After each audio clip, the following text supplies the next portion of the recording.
The little girl sat alone on the concrete steps outside the gleaming corporate tower, her tiny shoulders hunched against an invisible weight. Her expensive dress couldn't hide the tremble in her small hands as she clutched a stuffed rabbit missing one eye. Security guards walked past with barely a glance. Executives hurried by their attention, locked on smartphone screens. But Jack Miller stopped. At 44, Jack's weathered face told stories his lips rarely shared. The lines around his eyes deepened as he surveyed the scene, his posture automatically shifting to a subtle defensive stance, old habits from his special forces days that had never quite faded. His worn work uniform with building maintenance stitched above the pocket contrasted sharply with the polished marble entrance of Morgan Technologies. Jack knelt slowly before the child, his movement deliberate, non-threatening. The brown paper lunch bag in his calloused hand crinkled as he opened it. "Rough day," he asked, his voice gentle, but carrying the gravelly texture of a man who'd shouted orders through sandstorms. The girl looked up, startled, her red-rimmed eyes meeting his.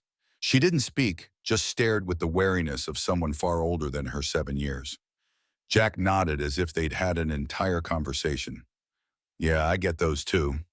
He pulled out a sandwich neatly wrapped in wax paper and tore it in half. "Turkey and Swiss, not fancy, but my boy says it's the best in 3 counties." He held out the larger portion. "Seems like you could use this more than me." Behind them, the distinctive click of high heels on concrete paused. Jack's ears, trained to detect the subtlest sounds in hostile territory, registered the presence, but he kept his focus on the child. The girl's small hand reached out hesitantly and took the sandwich half.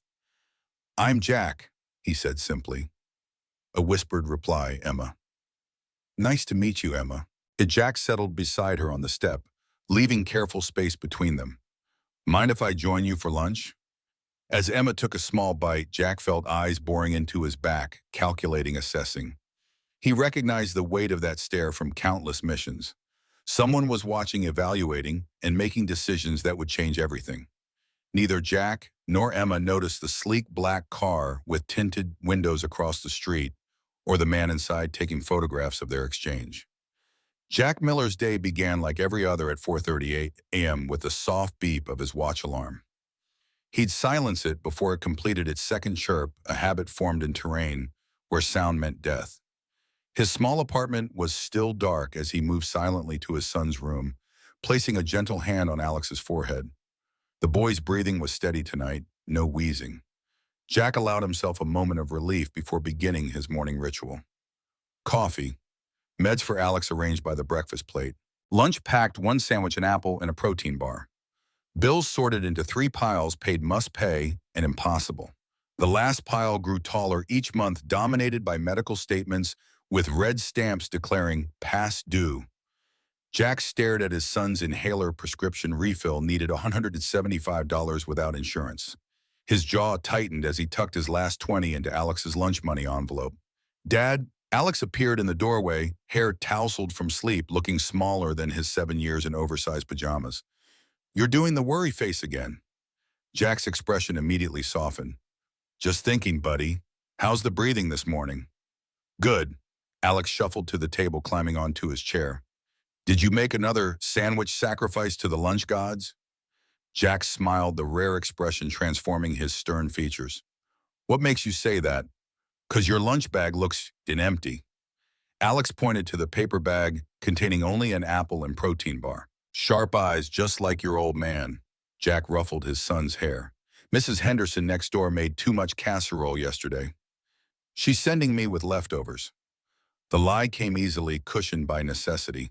Alex didn't need to know that Mrs. Henderson had been gone all week visiting her sister, or that Jack would work through lunch again. What mattered was the medicine, the rent, and keeping his boy's world intact after Melissa's death 3 years ago.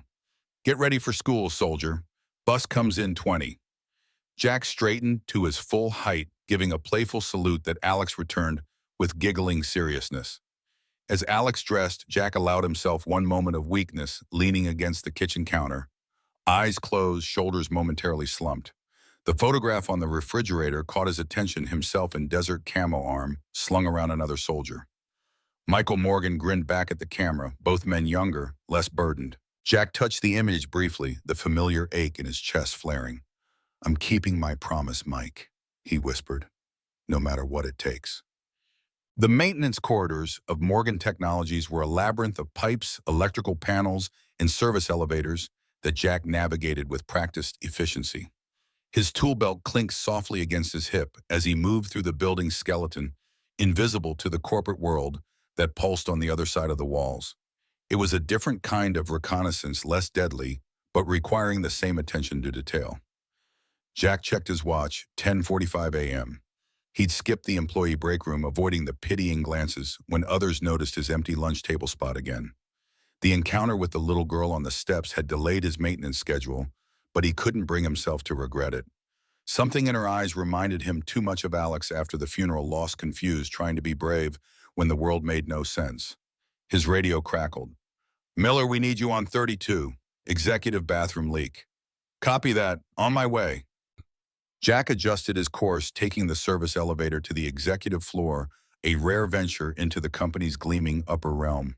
The 32nd floor was another world, all glass, chrome, and hushed conversations. Assistants with perfect hair moved between offices carrying tablets instead of tools. Jack kept his eyes forward, ignoring the curious glances at his uniform as he followed the discreet signs to the executive restroom. He was kneeling beside the sink, cabinet wrench in hand, when the bathroom door swung open.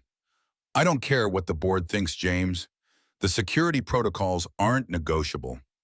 The woman's voice was crisp, authoritative, the kind accustomed to being obeyed. Jack remained focused on his work, invisible as always to the executives. "Sarah, be reasonable. The new system is causing delays across all departments. The quarterly numbers will reflect our commitment to protecting our technology." The woman, Sarah, cut him off sharply. "After the breach last month, we can't afford another vulnerability." Jack's hands stilled momentarily. "Security breach." The company rumor mill had mentioned nothing about this. "The leak has been contained." The man, James, lowered his voice. "No one outside the executive team knows." "Someone always knows, James. That's why I've authorized additional measures." Their voices moved toward the mirror. Jack caught their reflections without looking up. The woman, elegant in a tailored suit, her dark hair pulled into a severe bun. The man, older, with silver temples and a perpetual frown. "This discussion is over," Sarah said with finality. "I expect your compliance report by end of day."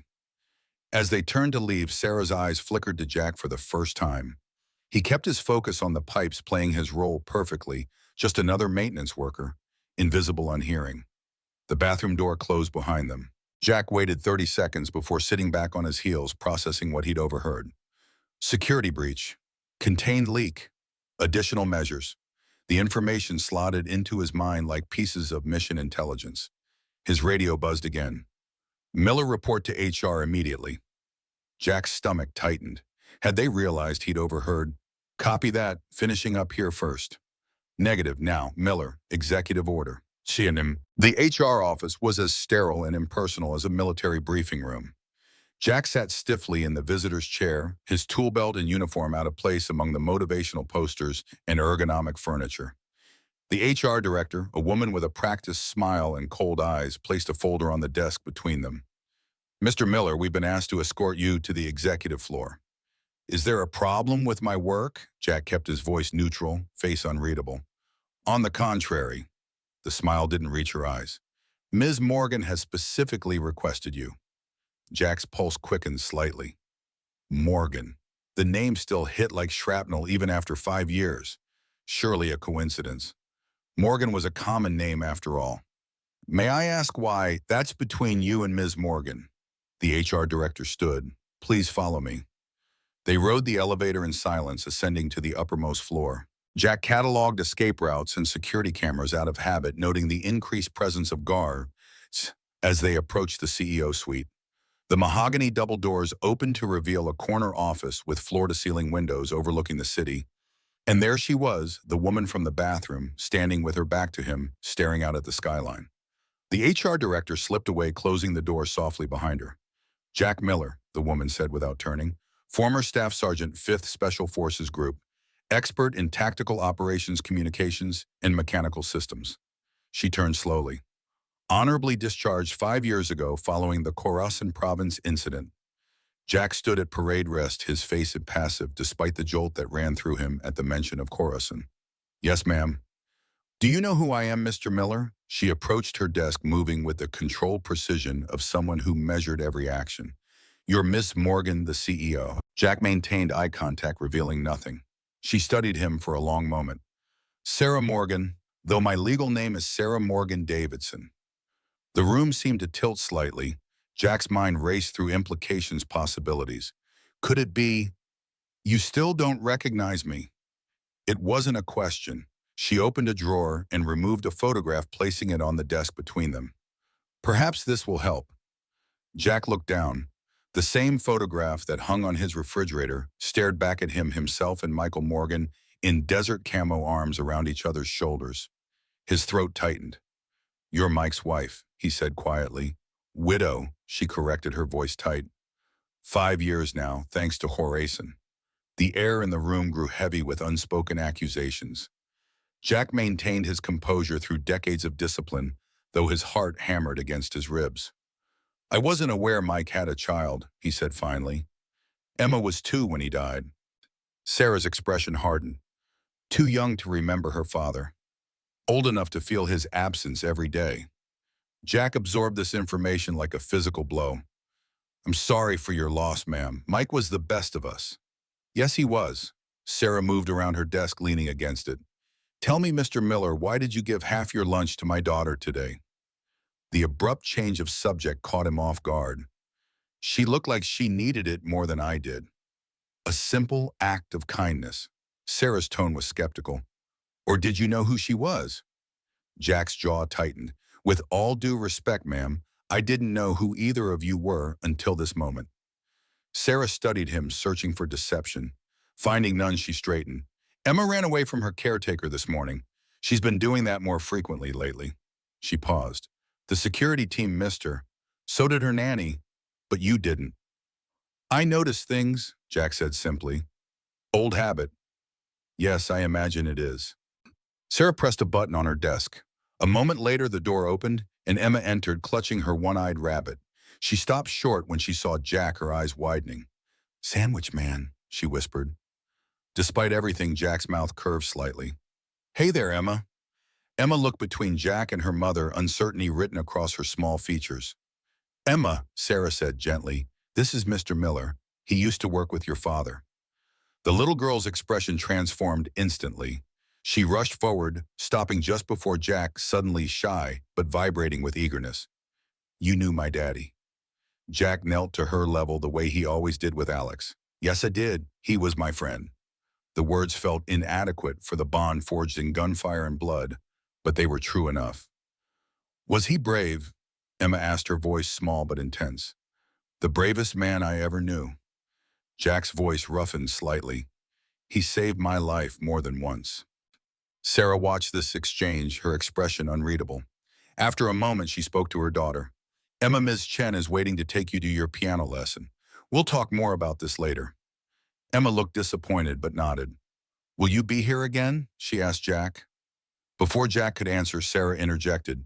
Miller works here, Emma. Now go with Ms. Chen, please. When the door closed behind Emma, the atmosphere in the room changed instantly. Sarah's professional mask slipped, revealing raw emotion beneath. You shouldn't have told her that, she said sharply. Which part? Jack straightened to his full height. The part where her father was brave, or the part where he saved my life? Any of it, Sarah snapped. Do you have any idea how difficult it's been raising a child who constantly asks about a father she never really knew? Every new detail becomes an obsession. Jack remained silent, sensing the grief beneath her anger. Sarah composed herself with visible effort. I didn't bring you here to discuss Michael. Then why did you bring me here, ma'am? She returned to her desk, all business once more. I have a proposition for you, Mr. Miller, one that would benefit us both. Jack waited skeptical. I've reviewed your employment file. You've been with building maintenance for 3 years despite being significantly overqualified. Your performance evaluations are excellent, but you've turned down 2 promotions. She fixed him with a penetrating gaze. A man with your skills could earn far more elsewhere. I need the flexibility for my son, Jack said simply. He has severe asthma.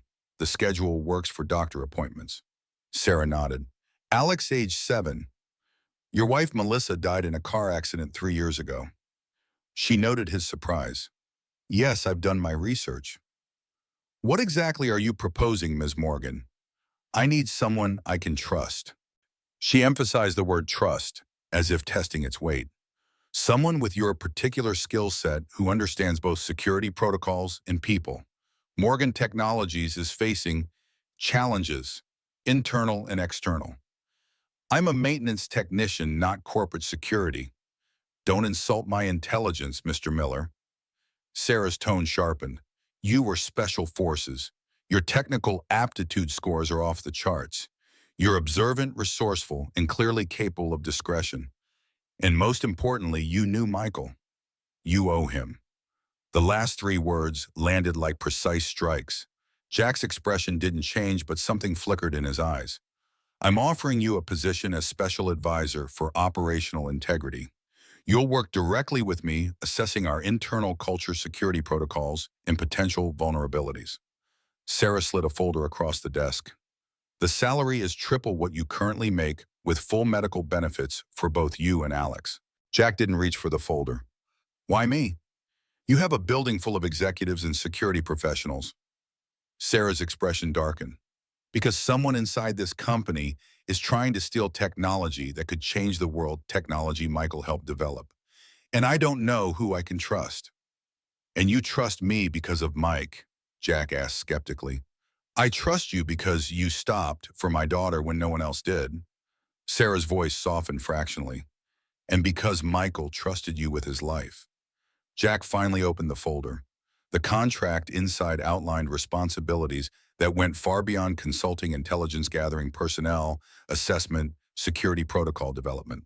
The salary figure made his breath catch enough to cover Alex's medical bills, enough for them to move to a better apartment, maybe even start a college fund. There's one more thing, Sarah added. Emma has become attached to the idea of you already. She needs stability, male influence. Part of this role would involve being present for her occasionally company events, certain outings. Nothing excessive. Jack looked up sharply. You want me to be some kind of substitute father figure? I want you to be a connection to her real father, Sarah corrected, and to provide the security expertise this company desperately needs. Jack closed the folder. I'll need time to consider this. You have until tomorrow morning. Sarah stood signaling the end of the meeting. This opportunity won't come again, Mr. Miller. As Jack turned to leave, she added, and Jack, no one can know about this arrangement, not even your son. As far as anyone is concerned, you're a corporate culture consultant who impressed me with your people skills. Jack paused at the door. With all due respect, Ms. Morgan, I don't lie to my son. Then consider it classified information, Sarah countered. Something I imagine you're familiar with. Their eyes locked in silent battle. Finally, Jack gave a curt nod and left. Jack's apartment felt smaller than usual that night, the walls closing in as he sat at the kitchen table. The contract spread before him. Alex was asleep in the next room, his breathing monitored by the second-hand medical device Jack had repaired himself. The photograph of Jack and Michael stared up at him from beside the contract, a ghost from another life, another world. Jack ran a hand over his face, exhaustion seeping into his bones. His phone vibrated with a text message. Need your decision by 8 a.m. SM. Followed immediately by another, Alex's medical coverage would be retroactive to today. All existing bills covered. Jack stared at the message, anger and gratitude warring within him. She was using his son as leverage, and it was working. He moved to Alex's doorway, watching his son sleep. The boy looked so much like Melissa, it sometimes hurt to look at him, the same determined chin, the same gentle expression, even in sleep. The inhaler sat on the bedside table, nearly empty. The prescription refill form glared from the kitchen counter, a reminder of his failure to provide what his son needed most. Jack made his decision. The executive floor was quiet at 7:45 a.m., most of the staff not yet arrived. Jack wore the only suit he owned, purchased for Melissa's funeral, and rarely worn since. It fit differently now, his frame leaner, harder. Sarah was already at her desk, immaculate in a charcoal suit, hair pulled back severely. She looked up as he entered, her expression giving nothing away. Your decision, Mr. Miller. Jack placed the signed contract on her desk. I have conditions. Sarah raised an eyebrow. You're hardly in a position to pick Ben. My son comes first, Jack interrupted. If he has an asthma attack or medical emergency, I leave. No questions asked, no explanations needed. Sarah studied him for a long moment before nodding. Acceptable. Anything else? I need to know everything about the security breach. All of it. If I'm going to help protect this company and Emma, I can't work blind. Something flickered across Sarah's face, surprise perhaps, that he'd included her daughter in his protection mandate. Some of that information is highly sensitive. I had top secret clearance for 8 years, ma'am. I know how to handle sensitive information. Sarah considered this, then opened her laptop. Very well. James Conrad, my COO, will brief you this morning. She looked up. He doesn't know your full role here. As far as he's concerned, you're a corporate culture consultant I've brought in to address morale issues. Understood. Sarah stood and extended her hand. Welcome to Morgan Technologies, Mr. Miller. As they shook hands, Jack caught a glimpse of Emma peering through the glass wall of Sarah's office, her one-eyed rabbit clutched to her chest. The little girl offered a small, secretive wave. Jack nodded slightly in acknowledgement, already understanding that his commitment extended far beyond a contract. He was re-entering a world of secrets, danger, and obligation this time, without the protection of a uniform or the clarity of a declared enemy. Sarah followed his gaze and saw her daughter. Her expression softened momentarily. She hasn't stopped talking about you since yesterday, the sandwich man who knew her daddy. Kids fixate on strange things sometimes, Jack said quietly. It wasn't the sandwich, Sarah replied, an unexpected vulnerability in her voice. It was that you saw her when no one else did. Before Jack could respond, the office door opened and a silver-haired man entered. James Conrad, the same executive from the bathroom conversation. His eyes narrowed slightly at the sight of Jack. Sarah, the board is waiting in conference room A. His gaze flicked to Jack's suit, then to their clasped hands. I wasn't aware we had visitors this morning. Sarah released Jack's hand, her CEO persona sliding seamlessly back into place. James, this is Jack Miller, our new special advisor for corporate culture and operational integrity. He'll be working directly with me on several initiatives. James didn't bother hiding his surprise. A maintenance worker? Surely there are more qualified. Mr. Miller has a unique skill set that perfectly matches our current needs, Sarah interrupted coolly. He'll be joining the executive briefing starting today. James's smile didn't reach his eyes. How unconventional. Welcome aboard, Miller. He turned to Sarah. We should proceed. The board doesn't like to be kept waiting. As they left, James placed a proprietary hand on Sarah's lower back. She subtly shifted away from his touch, a movement so slight most would miss it. But Jack caught it along with the flash of irritation in James's eyes. Interesting, Jack thought. Very interesting. Alone in the office, Jack moved to the window surveying the city below. Somewhere out there, Alex was sitting in his second-grade classroom, breathing easier today, thanks to the inhaler Jack had been able to refill this morning with the advanced Schreier had transferred to his account. A movement reflected in the glass caught his attention.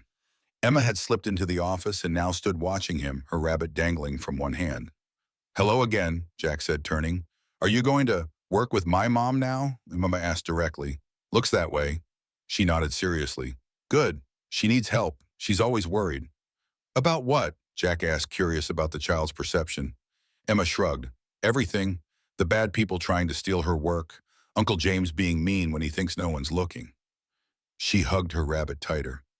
She cries sometimes when she thinks I'm asleep. Jack knelt to her level.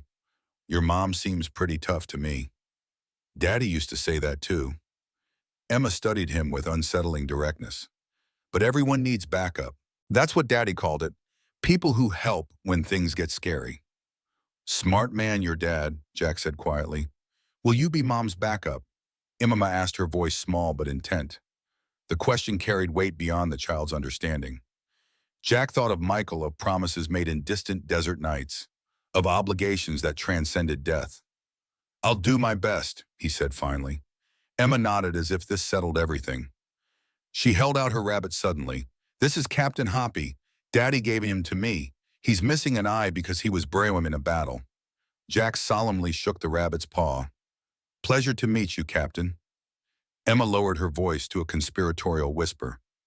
Captain Hoppy says you have sad eyes like Mommy, because you miss someone too. The observation, so simple and devastating, caught Jack off guard. Before he could respond, Sarah's assistant appeared at the door. "Emma, there you are. Your tutor is waiting." She looked apologetically at Jack. "I'm sorry, Mr. Miller. She slips away sometimes." Emma reluctantly allowed herself to be led out, looking back at Jack with a small wave.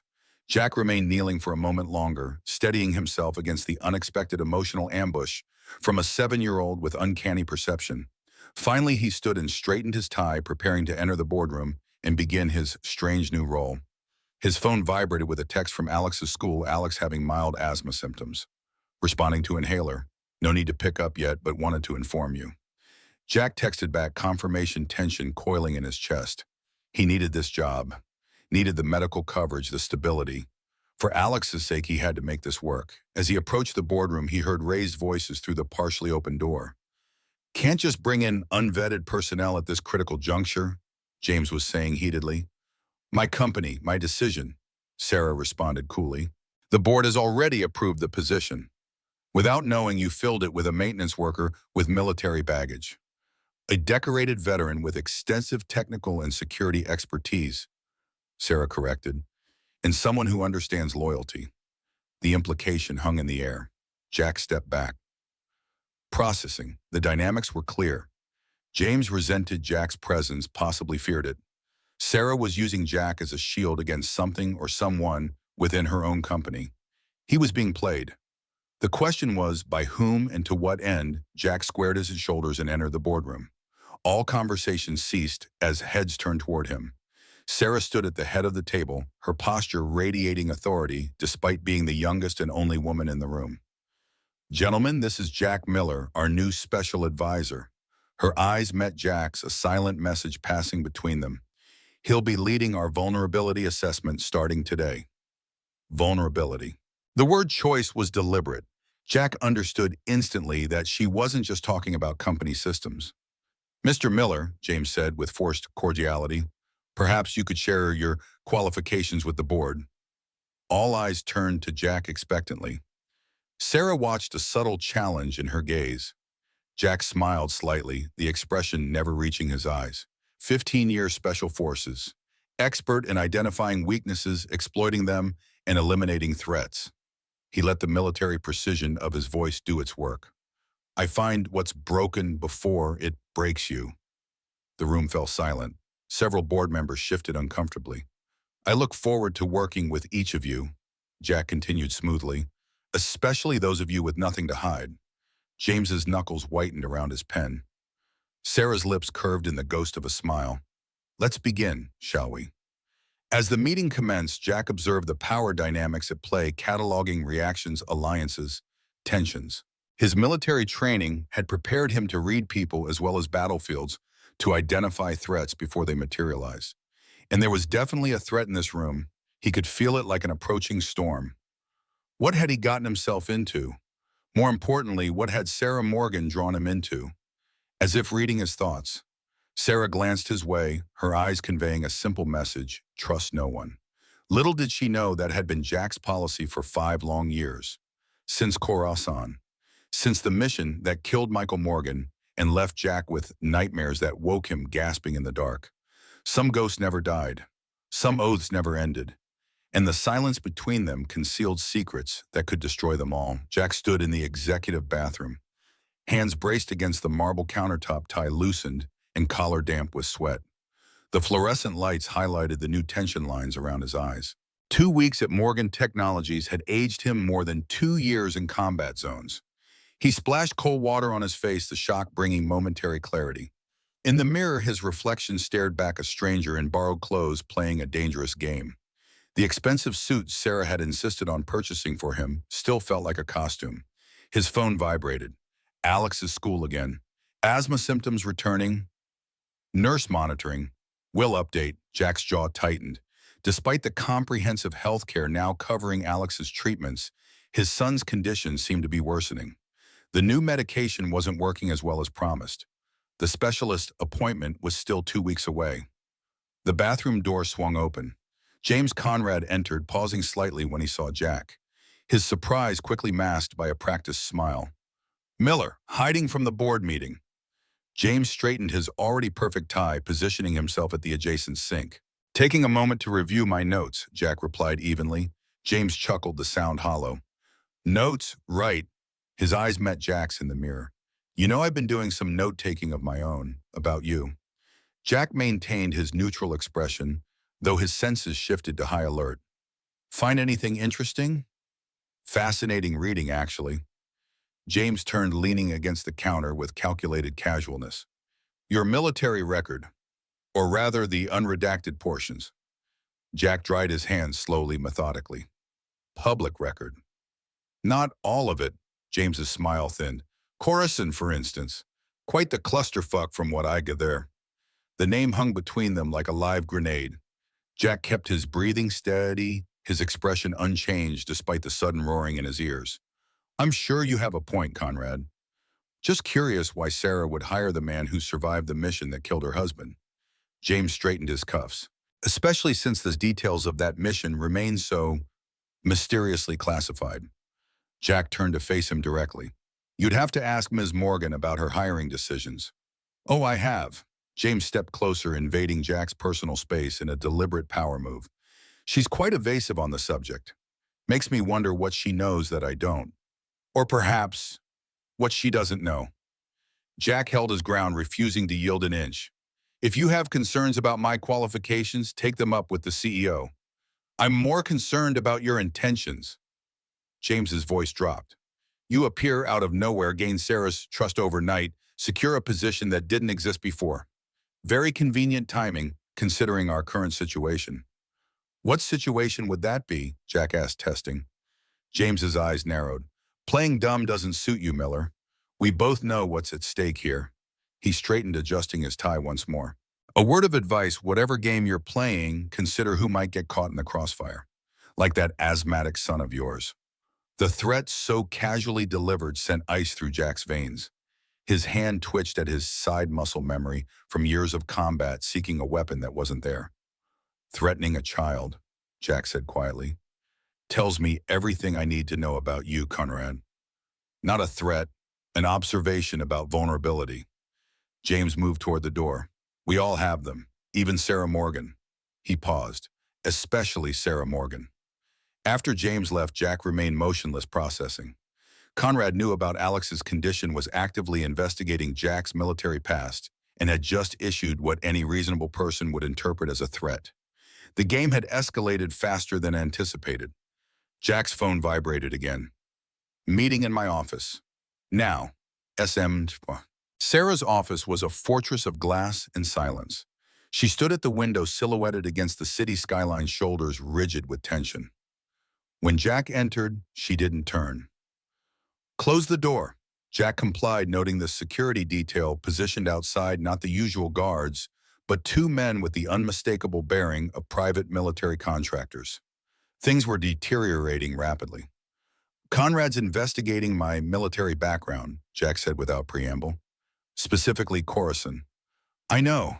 Sarah finally turned, her face composed, but eyes alert with controlled anger. He's been digging into everything since you arrived. Your finances, your son's medical records, your communication with military contacts. Jack's pulse quickened. How do you know this? Because I've been monitoring him. Sarah moved to her desk, typing a command on her laptop. The glass walls of her office instantly frosted over, providing privacy. What I'm about to show you doesn't leave this room. She turned the laptop toward him. On the screen was a detailed surveillance report, phone records, email transcripts, financial transactions, all belonging to James Conrad. You're spying on your COO. Jack stated the obvious, skimming the information with a tactician's eye. With good reason. Sarah pulled up another file, a series of photographs. 3 weeks ago, our security team identified an unauthorized data transfer from our secure servers. Project Phoenix data was being methodically copied and transmitted to an external location. Jack studied the images. They showed Conrad entering the server room after hours using what appeared to be a modified access card. You have proof it was him. Why not fire him? Have him arrested. Sarah's expression hardened. Because the evidence was mysteriously corrupted before I could act. And because James has too many allies on the board. without concrete proof moving against him would trigger a corporate civil war I might not win. So you brought me in as, what, a ringer? Someone to help you gather evidence. I brought you in because you're the only person connected to this company that I know isn't in Conrad's pocket. Sarah's composure slipped momentarily. And because Michael trusted you with his life. Jack studied her, seeing past the CEO facade to the exhausted, cornered woman beneath. There's more you're not telling me. Sarah hesitated, then reached into her desk drawer and removed a small device, a portable hard drive. Project Phoenix isn't just another corporate innovation. It's Michael's legacy. Her voice softened when speaking of her late husband. A quantum encryption system that could revolutionize data security worldwide. The military applications alone, she trailed off, making it extremely valuable to competitors or foreign governments, Jack concluded. Sarah nodded. We've detected at least 3 sophisticated hacking attempts in the past month. But the real threat isn't external. Her eyes met his. It's internal. Someone's been systematically undermining our security protocols, creating backdoors. And they're using their position on the executive team to do it. Conrad, I believe so, but I need proof that will stand up to board scrutiny and legal challenges. Sarah's fingers tightened around the hard drive. Michael died protecting similar technology in Khorasan. I won't let his final project fall into the wrong hands. The mention of Khorasan sent a familiar jolt of adrenaline through Jack's system.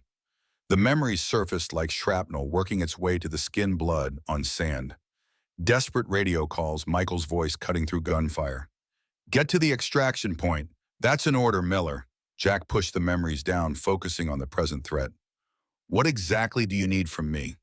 Find me proof, concrete, irrefutable evidence of Conrad's activities. Use whatever methods necessary. Sarah's expression was deadly serious. In the meantime, I need you to implement new security protocols, something Conrad won't anticipate or be able to circumvent. And my cover story, the corporate culture consultant role, maintain it. It gives you access to every department, every level of the company.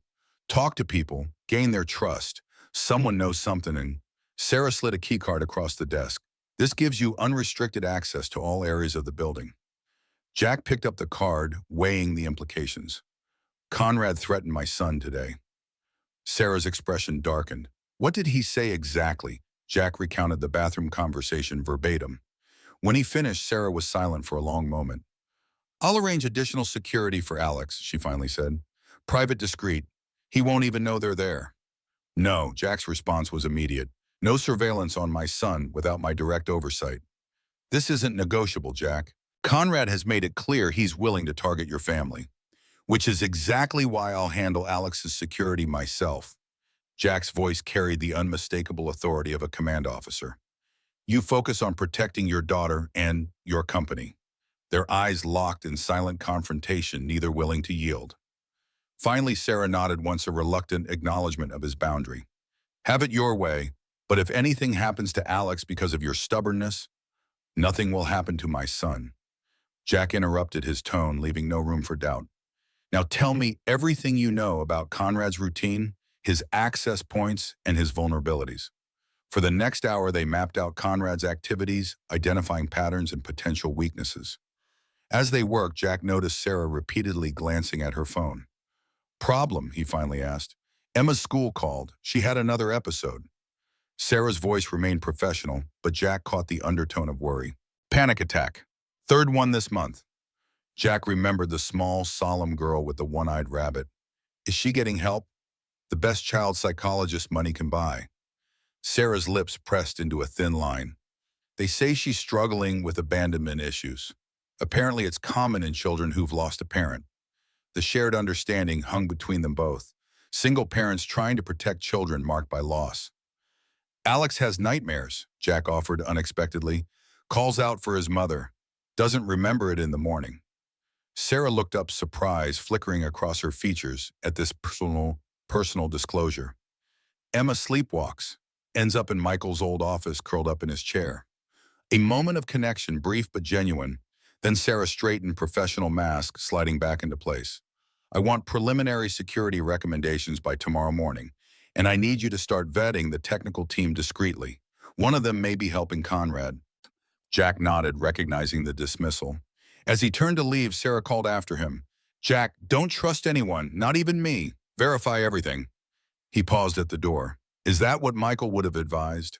A flash of something pain perhaps crossed Sarah's face. Michael was trusting to a fault. It's what got him killed. The words hit with precision, reopening old wounds. Jack left without responding, the weight of unspoken history heavy between them. The technical department of Morgan Technologies occupied the entire 15th floor, a sprawling landscape of workstations, test labs, and collaborative spaces. Jack moved through it methodically, building on his cover as the corporate culture consultant while gathering intelligence on the Project Phoenix team. He'd spent the morning conducting employee satisfaction interviews, strategically selecting staff members with access to the project's various components. The picture emerging was troubling. Multiple security protocols had been relaxed in recent months, always with executive authorization, specifically James Conrad's. Now, Jack sat across from Ellie Chen, lead encryption engineer, and according to Sarah's files, in one of Michael Morgan's original team members. Unlike the other staff who had been either nervous or dismissive of Jack's questions, Chen regarded him with open suspicion. "These don't sound like culture questions, Mr. Miller," she said, tapping her stylus against her tablet. "They sound like security audit questions." Jack smiled disarmingly. Company culture includes how safe people feel at work, both physically and digitally. Uh-huh. Chen wasn't buying it. "And your background in building maintenance qualified you for this role. How exactly?" "You'd be surprised what you learn fixing things that others break," Jack replied evenly. "People talk around the maintenance guy. They reveal things." Chen studied him, her sharp intelligence evident. "What are you really doing here, Miller? Because Sarah Morgan doesn't hire people without a specific purpose in mind." Jack decided to take a calculated risk. "What do you know about Project Phoenix's security protocols being altered?" Chen's eyes widened slightly, confirmation that Jack had struck a nerve. She glanced around the open workspace, then lowered her voice. "Not here. Meet me in Lab C at 7 p.m., after most people have left." Jack nodded once, keeping his expression neutral for any watching eyes. "Thank you for your feedback on our company culture initiatives, Miss Chen. Your insights are valuable." As he stood to leave, Chen added in a normal volume, "You might want to check with the UX team on the 12th floor. I hear they have some strong opinions about the cafeteria situation." A cover suggestion. Smart woman. Jack spent the next several hours methodically working his way through the technical department, mapping relationships, identifying potential vulnerabilities, both technical and human. He kept his questions innocuous, his manner unassuming, but his mind cataloged every reaction, every hesitation, every glance toward Conrad's office. At 6:45 p.m., his phone vibrated with a text from Sarah. "Conrad called emergency executive meeting for tomorrow morning. Claims to have significant security concerns to address." Jack frowned. Conrad was accelerating his timeline, which meant Jack needed to do the same. "Understood. Meeting Chen now. We'll update after." He made his way to Lab C, a secure testing facility tucked away in the northeast corner of the floor. His new access card granted him entry to the otherwise restricted area. Inside the lab hummed with the sound of advanced computing equipment. Monitors displayed lines of code and simulation models that Jack recognized as encryption algorithms. Chen was already there, her back to the door, fingers flying across a specialized keyboard. "You're 3 minutes early," she said without turning around. "Military habit." "Something like that." Jack remained near the door, positioning himself to observe both Chen and the lab entrance. "You wanted to talk privately." Chen finished her typing sequence, then spun her chair to face him. "First, I need to know who you really are and why Sarah brought you in now of all times." "I'm exactly who she says I am. A consultant helping identify company vulnerabilities." "Bullshit." Chen's bluntness was refreshing after weeks of corporate doublespeak. "You carry yourself like military. Your eyes constantly scan for threats, and you ask questions that have nothing to do with corporate culture." Jack maintained his calm exterior. "Why did you agree to meet if you don't trust me?" "Because something's wrong with Phoenix and no one will listen." Chen's expression hardened. Security protocols I personally designed have been altered, access restrictions removed, and every time I flag it, Conrad overrides my concerns, citing operational efficiency. Now they were getting somewhere. When did this start? 3 months ago, right after the last board evaluation of the project. Chen stood and moved to a secondary workstation. Look at this. She pulled up a series of security logs highlighting specific entries. These are authorized changes to the biometric verification system, all approved by Conrad using his executive override. Jack studied the logs, noting the systematic pattern of security degradation. Have you brought this to Sarah? Tried twice. Both times my evidence mysteriously disappeared from the secure server before I could present it. Chen's frustration was evident. And now Conrad has restricted my access to certain parts of the project, parts I designed. Why would Sarah allow that? Because Sarah doesn't know. The restrictions were implemented under her digital signature, but I'm certain she didn't authorize them. Chen lowered her voice further. Someone has access to her authentication credentials. The implications were serious. If Conrad had compromised Sarah's digital signature, he could authorize virtually anything within the company's systems. Can you prove it wasn't her? Chen hesitated. Maybe. I've been running my own private audit tracking login locations and timestamps against Sarah's known schedule. There are discrepancies, but it's not conclusive. I need that data, Jack said, and I need to know why I should trust you with it. Chen crossed her arms. For all I know, you're working with Conrad. Jack weighed his options. Full disclosure would be dangerous for all involved, but Chen clearly needed more to gain her cooperation. I knew Michael Morgan, he said finally. We served together. I'm here because Sarah believes Conrad is trying to steal Phoenix Michael's final project. Chen's expression shifted surprise, giving way to cautious belief. Michael never mentioned you. He wouldn't have. Our work was classified. Chen studied him intently, seemingly searching for deception. Finally, she nodded once. Michael had a personal security protocol he built into Phoenix, something he never documented officially but showed me once. A back door only he could access. Jack tensed. A security vulnerability. No, the opposite. A hidden layer of protection that activates if someone attempts to extract the complete code base. Chen's eyes gleamed with professional pride. It segments the encryption keys, making the stolen data useless without all the fragments. And where are these fragments stored? That's just it. I don't know all the locations. Michael kept that information compartmentalized. Chen looked troubled, but someone's been trying to locate them. There have been targeted searches through Michael's old files, his archived emails. Conrad, Jack concluded, most likely, but he'd need help from someone with deep technical knowledge of the system architecture. Chen's implication was clear. There was another traitor within the technical team. Jack processed this information, fitting it into the larger picture forming in his mind. I need you to compile everything you have on these security changes, the access logs, and the search patterns through Michael's files. Can you do that without alerting Conrad? Chen nodded.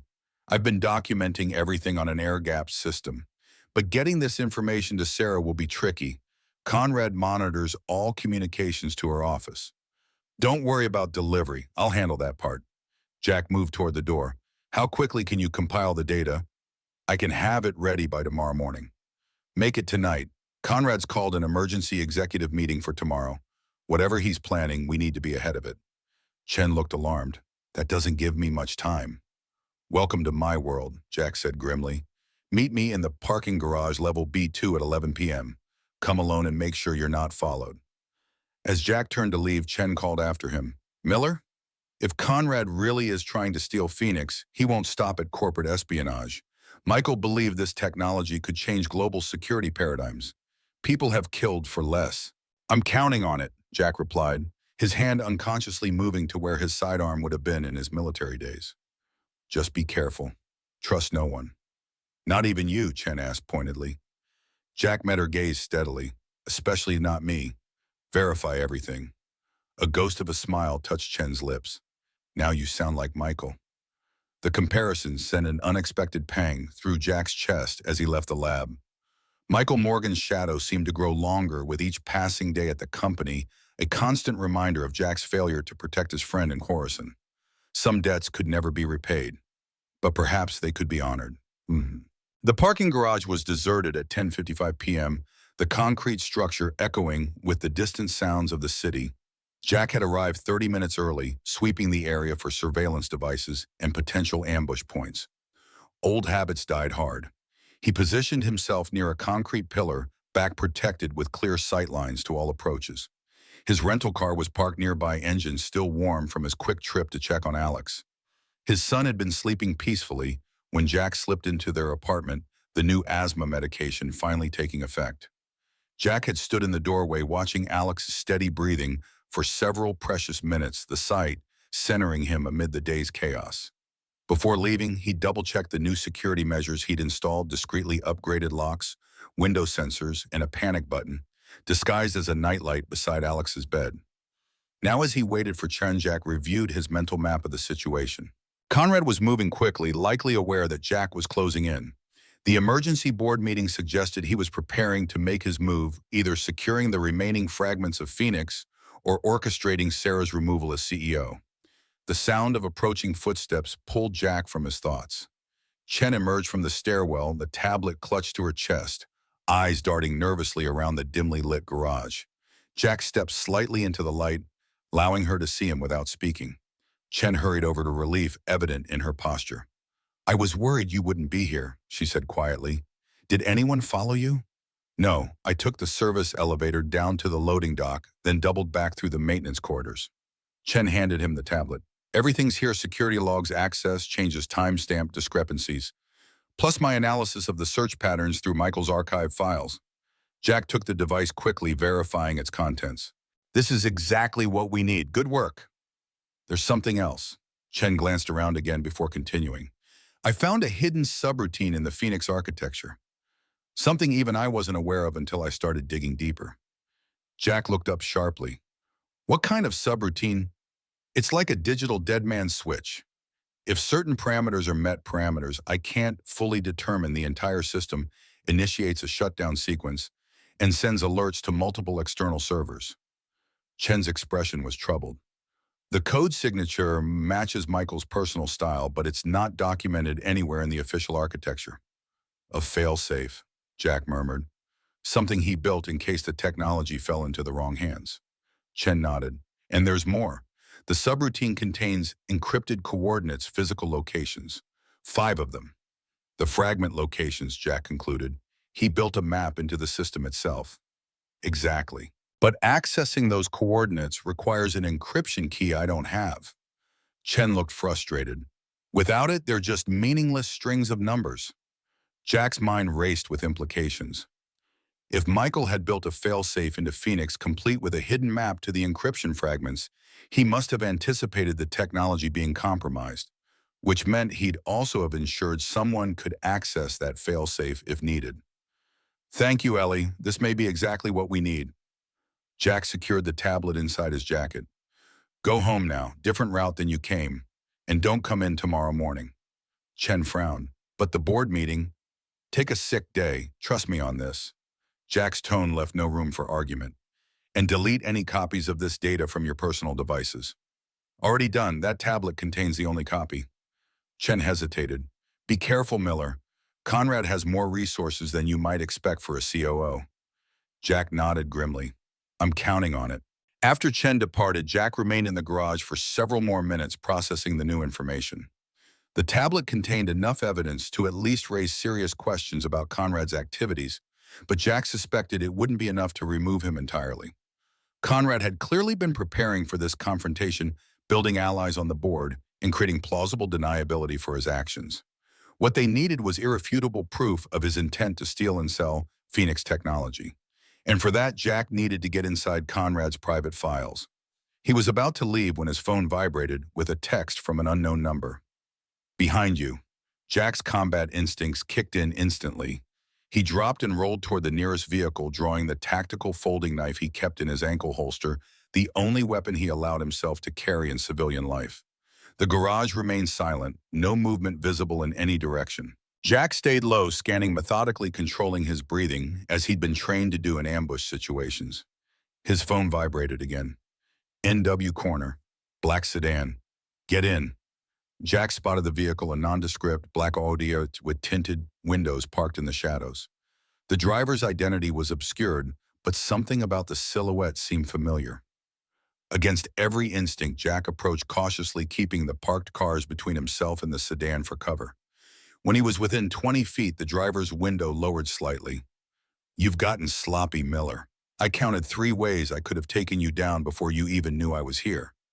The voice froze Jack in his tracks, gruff, authoritative, with the distinctive cadence of military command. "Colonel Hayes," Jack moved closer, disbelief evident in his voice.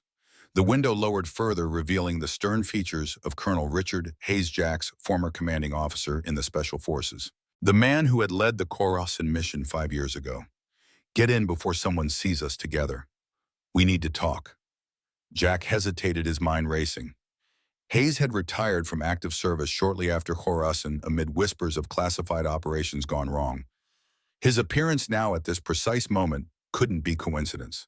"How did you find me?" "I never lost you, son." Hayes's expression remained impassive. "Now get in the damn car.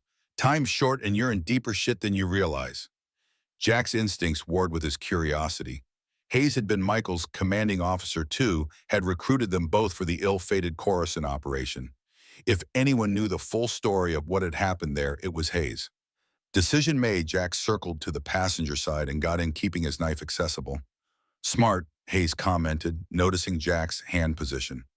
"Never fully trust anyone, not even old COs." The interior of the car was immaculate, smelling faintly of leather and gun oil. Hayes looked older than Jack remembered, more gray in his close-cropped hair, deeper lines around his eyes. But the air of command remained unchanged. "What are you doing here, Colonel?" Jack asked directly. "Same thing as you, protecting Michael Morgan's legacy." Hayes kept his eyes forwarded, scanning the garage entrances, and trying to keep you alive long enough to finish what we started in Khorasan. The mention of the mission sent the familiar jolt of adrenaline through Jack's system. Khorasan was a disaster, a failed operation that got good men killed. "Is that what you think happened?" Hayes's voice remained neutral, but his knuckles whitened slightly on the steering wheel. "That we failed. Michael died, 3 team members died. The target escaped with the prototype. By any military definition, that's a failure." Hayes was silent for a long moment. "What if I told you Khorasan wasn't about the target or the prototype at all? That the real mission objective was accomplished precisely as planned?" Jack stared at his former commander, processing the implications. "You're saying we were a diversion, expendable. I'm saying not everything is as it appears, especially when it comes to operations like Phoenix." Hayes finally turned to face him. "Conrad isn't just a corporate thief, Miller. He's connected to the same people who were waiting for us in Khorasan, people who've been after this technology for years." "How do you know about Conrad, about Phoenix?" Jack demanded, suspicion mounting. "Because I've been watching Morgan Technologies since Michael's death, waiting for them to make their move." Hayes pulled out a secure phone displaying a series of surveillance photos, James Conrad meeting with several men in various locations. These 2 are former intelligence operatives now working private sector. This one is a known broker for technological black markets, all connected to a group that would very much like to own the global encryption standards for the next decade. Jack studied the images, recognizing the implications.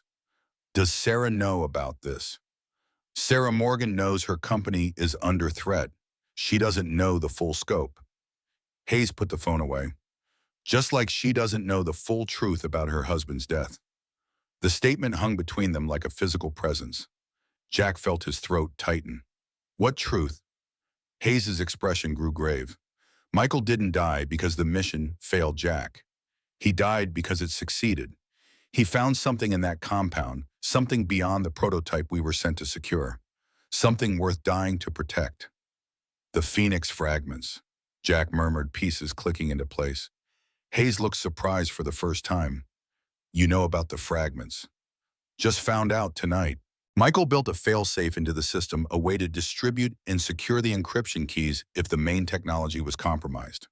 Hayes nodded slowly. "Michael was always thinking 3 steps ahead. He knew the risks when he volunteered for Khorasan, knew he might not make it back." "Then why send him at all?" Jack demanded, old anger resurging. "Why not extract the prototype another way?"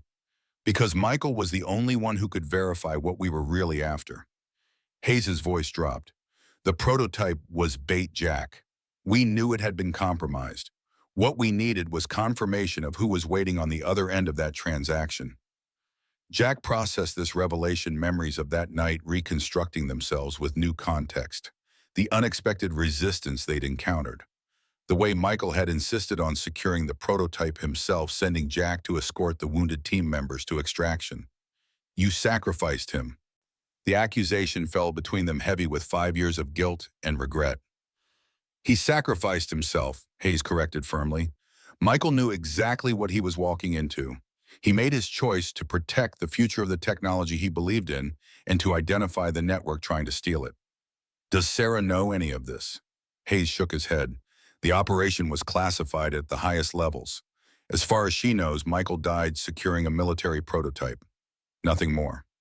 Jack leaned back against the seat, the weight of these revelations pressing on him. Why tell me this now? Because history is about to repeat itself.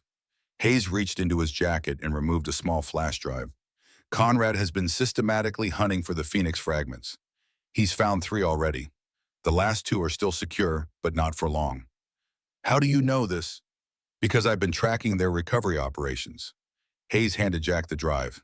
This contains surveillance on Conrad's team, financial transfers to known operatives, and communication intercepts. Enough to prove he's working for the same network we encountered in Coruscant. Jack took the drive, turning it over in his hand. Why not take this directly to Sarah? Because I don't know who else in her company is compromised, and the infiltration goes deeper than Conrad. Hayes checked his watch. Tomorrow's board meeting isn't just about Phoenix. It's about removing Sarah from power.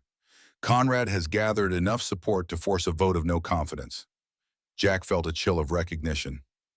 The classic corporate coup: eliminate the leadership, create chaos, extract valuable assets during the confusion. I need to warn her. You need to secure the remaining fragments first, Hayes countered. If Sarah is removed tomorrow, Conrad will have full access to the company's systems within hours. The fragments are the priority.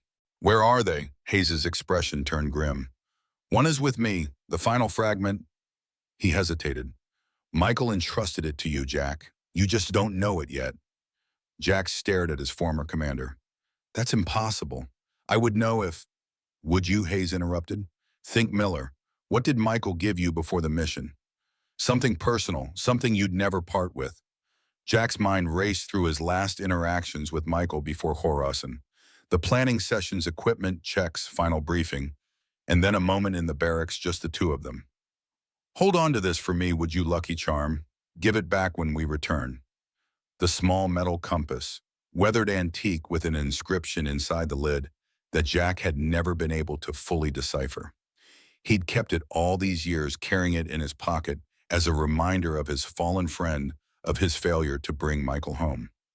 The compass, Jack whispered, realization dawning. Hayes nodded. Inside the casing, microdot technology, the final encryption key hidden in plain sight. Jack reached into his pocket, fingers closing around the familiar shape of the compass he carried daily. A talisman of guilt that had unknowingly been a vital piece of Michael's legacy all along. Conrad doesn't know about this. Not yet, but he's getting closer. The people he works for are patient, methodical.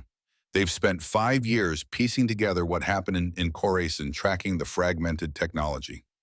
Hayes started the car. You need to get that compass and my fragment to Sarah before the board meeting tomorrow. It's her only chance of maintaining control. And then what? Then you finish what Michael started. Hayes put the car in drive. You protect Phoenix from falling into the wrong hands at all costs. The implication was clear, just as Michael had done in Coruscant. I'll drop you at your vehicle. Go directly to Sarah. Share nothing over electronic channels. Trust no one inside that building except her. Hayes paused. And Jack, watch out for the girl. Jack frowned. Emma Yves, because Conrad knows her importance to Sarah and to the system. What do you mean? Hayes's expression darkened. Michael built redundancies into everything he created, including access protocols. If something happens to Sarah, Emma becomes the secondary access point. Jack concluded, horror dawning. He'd use a child. These people have no limits when billions in technology and global influence are at stake. Hayes pulled up beside Jack's rental car. Go now and remember, trust no one. Verify everything. Jack exited the vehicle, mind racing with implications. As Hayes's car disappeared up the exit ramp, Jack pulled out his phone to call Sarah. No signal. He tried again. Nothing. A flash of movement in his peripheral vision was his only warning. Jack ducked instinctively as something whistled past his ear, striking the concrete pillar behind him with a metallic ping. Sniper. Jack dropped and rolled beneath a nearby SUV, adrenaline flooding his system.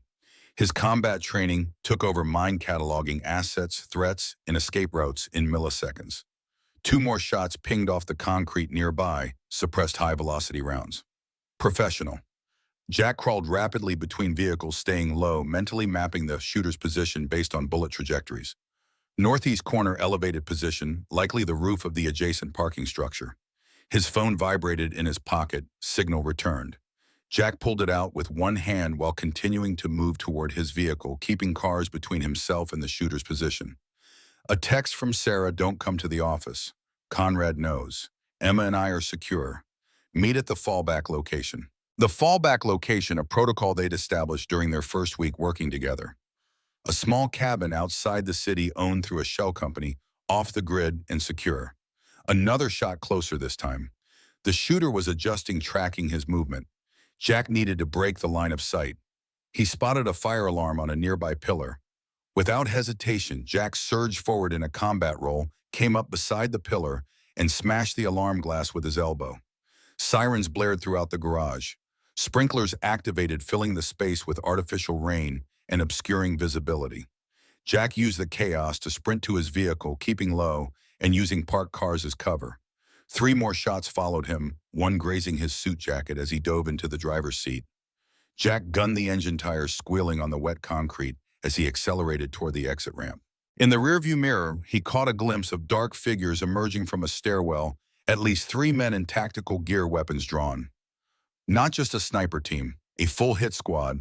Conrad had escalated beyond corporate espionage to outright elimination.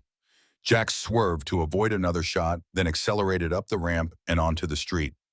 His military training took over, executing evasive driving maneuvers through the late-night traffic, constantly checking for pursuit.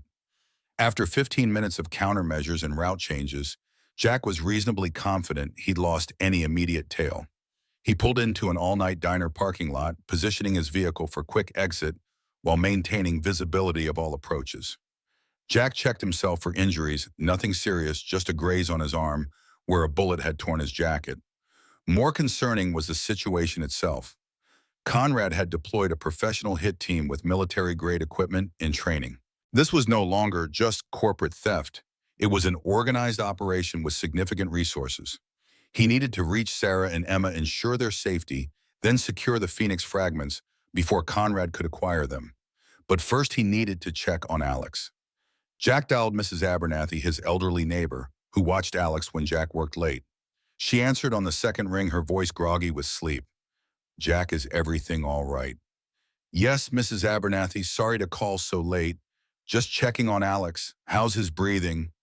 Steady as can be. Checked on him not 20 minutes ago. That new medicine seems to be working wonders. Relief flooded through Jack. Thank you. I'm running late. Might not make it home tonight. Would you mind? Say no more, dear. I'll keep an eye on him till morning. You know I don't sleep much anyway. Jack thanked her again before hanging up. At least Alex was safe for now. The security upgrades Jack had installed should deter any casual attempt to reach his son, and Conrad's team would be focused on Jack himself at the moment. Next, Jack texted Sarah, headed to fallback. ETA 90 minutes. Confirmed status. Her reply came seconds later. Confirmed secure. Bring the compass. Jack froze, staring at the message. He had never mentioned the compass to Sarah. Never discussed it with anyone except Hayes just minutes ago. The implications hit like a physical blow. Either Hayes had contacted Sarah directly after their meeting, unlikely given his warnings about electronic communications, or Sarah's phone was compromised. Or Hayes himself wasn't who he claimed to be. Jack's mind raced through possibilities, each more troubling than the last. If Hayes was compromised, then everything he'd revealed about Coruscant, about the fragments, about Michael's true mission could be manipulation. But the hit team had been very real. The evidence of Conrad's corruption seemed legitimate. And most tellingly, someone knew about the compass, Michael's compass, that Jack had carried for 5 years. One thing was certain, Jack couldn't risk the fallback location until he knew who to trust. He needed independent verification, and there was only one person who might have the answers he sought. Jack started the car and headed toward the suburbs, toward the address he'd memorized from Sarah's files, Ellie Chen's home. If anyone could verify the technical details of Hayes's claims about Phoenix, it would be the woman who had helped Michael build it. As he drove, Jack's hand closed around the compass in his pocket, the metal warm from proximity to his body. For 5 years, he'd carried it as a reminder of his greatest failure. Now it might be the key to fulfilling his final promise to Michael Morgan. If anything happens to me, Jack, take care of them, Sarah, Emma. They're everything. Words spoken the night before Coruscant. Words Jack had interpreted as the standard request of a soldier facing danger.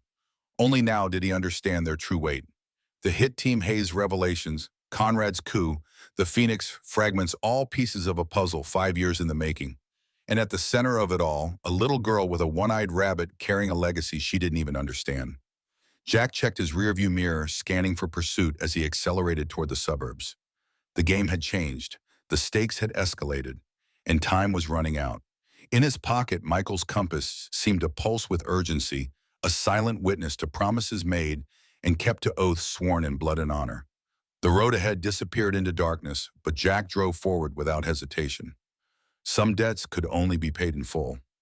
The suburban street was silent as Jack pulled up half a block from Ellie Chen's modest two-story home. 2:17 a.m. glowed from the dashboard clock, the hour when the human body reached its lowest ebb.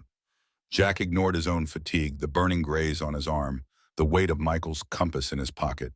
Focus narrowed to the mission parameters: verify information, assess threats, protect assets. Something felt wrong. The street was too quiet, the houses too dark. Jack killed the engine and coasted to a stop, preserving night vision as he scanned for surveillance or tactical positions. Nothing obvious, but instinct screamed caution. He approached on foot, using the shadows between streetlights, moving from cover to cover with the economy of motion that had kept him alive through 3 combat tours. Chen's house appeared normal, modest landscaping, porch light on, no vehicles in the driveway. But the front door stood slightly ajar, a thin slice of darkness visible between door and frame. Jack drew his folding knife, the only weapon he had. Heart rate elevated, but controlled, breathing shallow and silent. He circled to the rear of the house, noting a kitchen window with the screen removed. Entry point. The back door yielded to gentle pressure hinges, mercifully silent. Jack slipped inside, pausing to orient. Kitchen, dark. The faint smell of coffee and something else metallic, familiar from countless battlefields. Blood. He moved through the house room by room, clearing each with methodical precision. Living room empty, study undisturbed. At the foot of the stairs, the first sign of struggle, a toppled side table, a framed photograph face down on the carpet. Jack ascended slowly, testing each step before committing his weight knife ready. At the top landing, a streak of darkness against the pale carpet. Blood trail leading to the master bedroom. The door was closed. Jack positioned himself to the side, turned the handle slowly, and pushed the door open with the toe of his shoe. "Took you long enough," came a strained voice from within.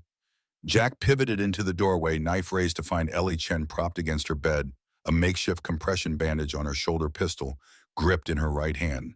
The weapon was pointed steadily at Jack's chest. "Prove you're not with them," she demanded, voice tight with pain. Jack slowly lowered his knife. "If I were you'd already be dead."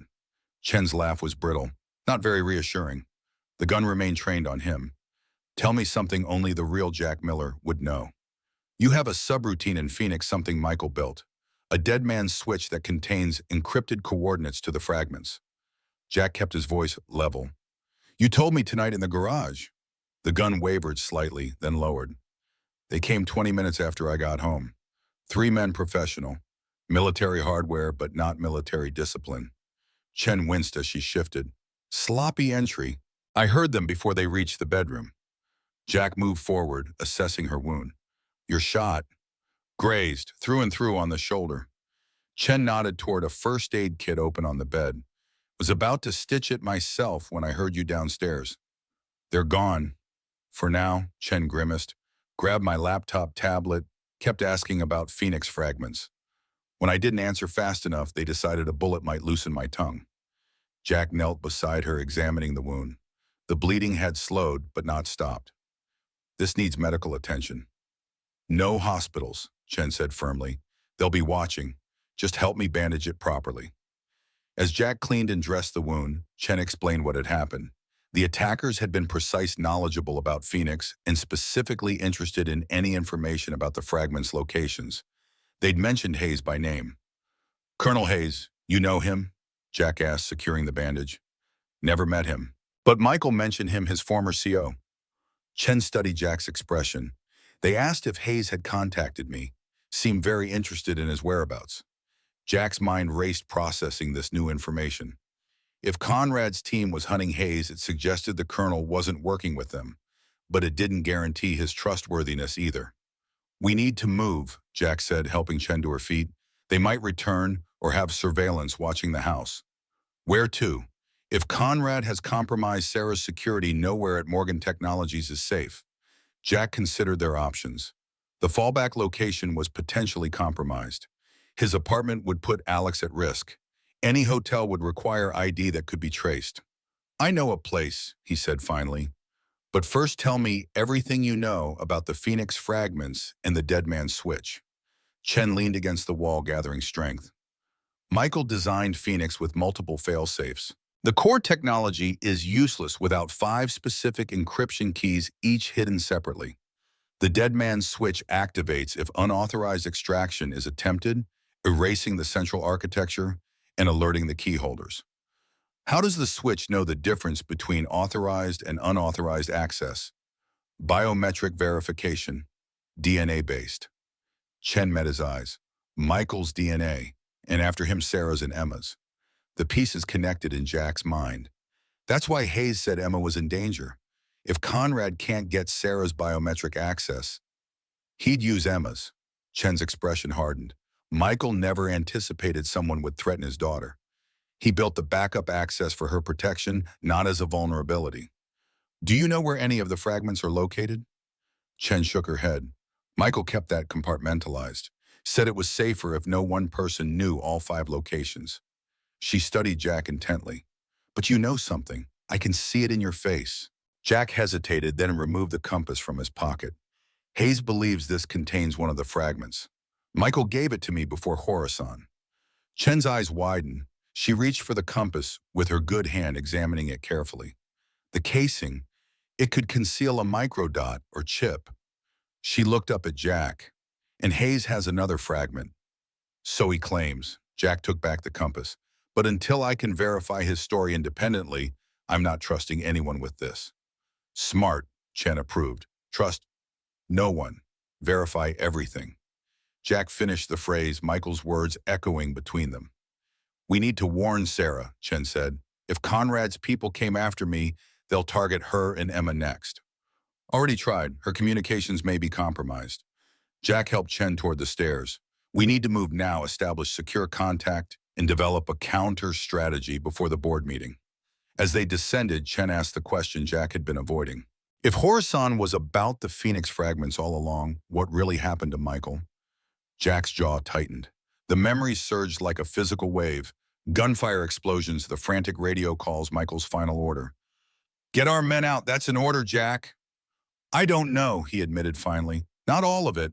Hayes says Michael sacrificed himself to protect the technology to keep it out of enemy hands. The words felt hollow, insufficient. I was extracting wounded team members. By the time I got back to the compound, it was too late. Chen seemed to sense the weight of guilt behind his words. Michael always said sacrifice was meaningless, unless it protected something worthwhile. She paused at the foot of the stair, steadying herself. He believed Phoenix could change the world, create unbreakable security for people who needed protection from surveillance, oppression, corporate overreach. Worth dying for, Jack asked softly. He thought so.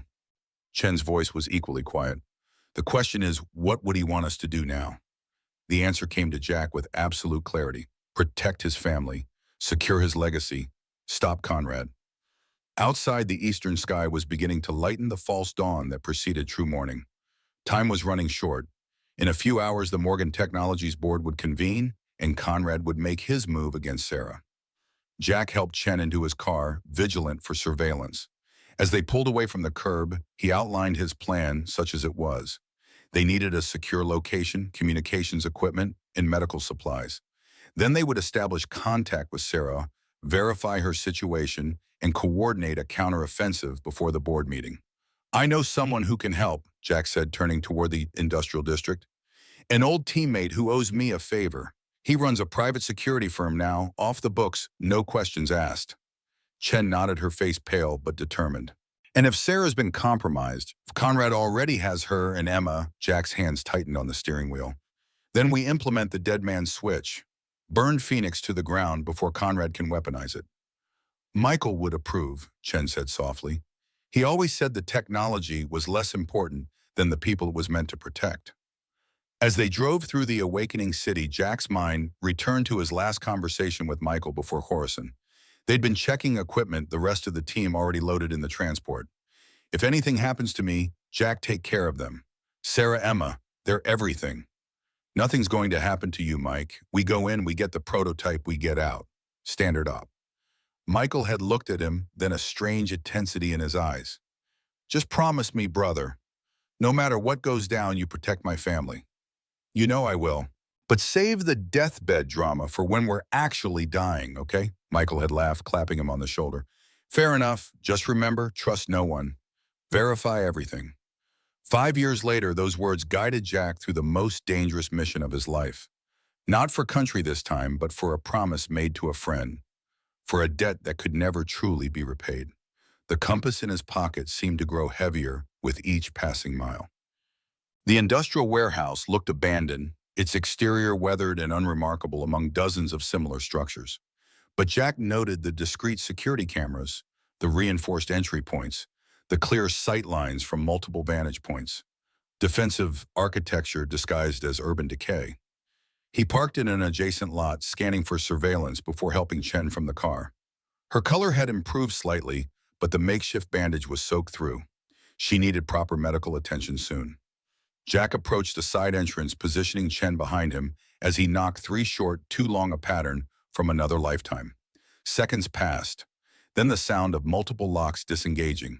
The door opened to reveal a mountain of a man's shaved head gleaming under fluorescent light, arms corded with muscle and tattoos. His impassive expression broke into a wide grin at the sight of Jack. Miller, you ugly bastard! The man engulfed Jack in a brief, powerful embrace before stepping back to assess him. You look like shit. Thanks, Decker. You're as charming as ever. Jack gestured to Chen. She needs medical attention. Gunshot wound through and through left shoulder. Decker's demeanor shifted instantly to professional efficiency. Get her inside. He spoke into a wrist-mounted communicator. Tango Med Bay, GSW non-critical, full security protocols.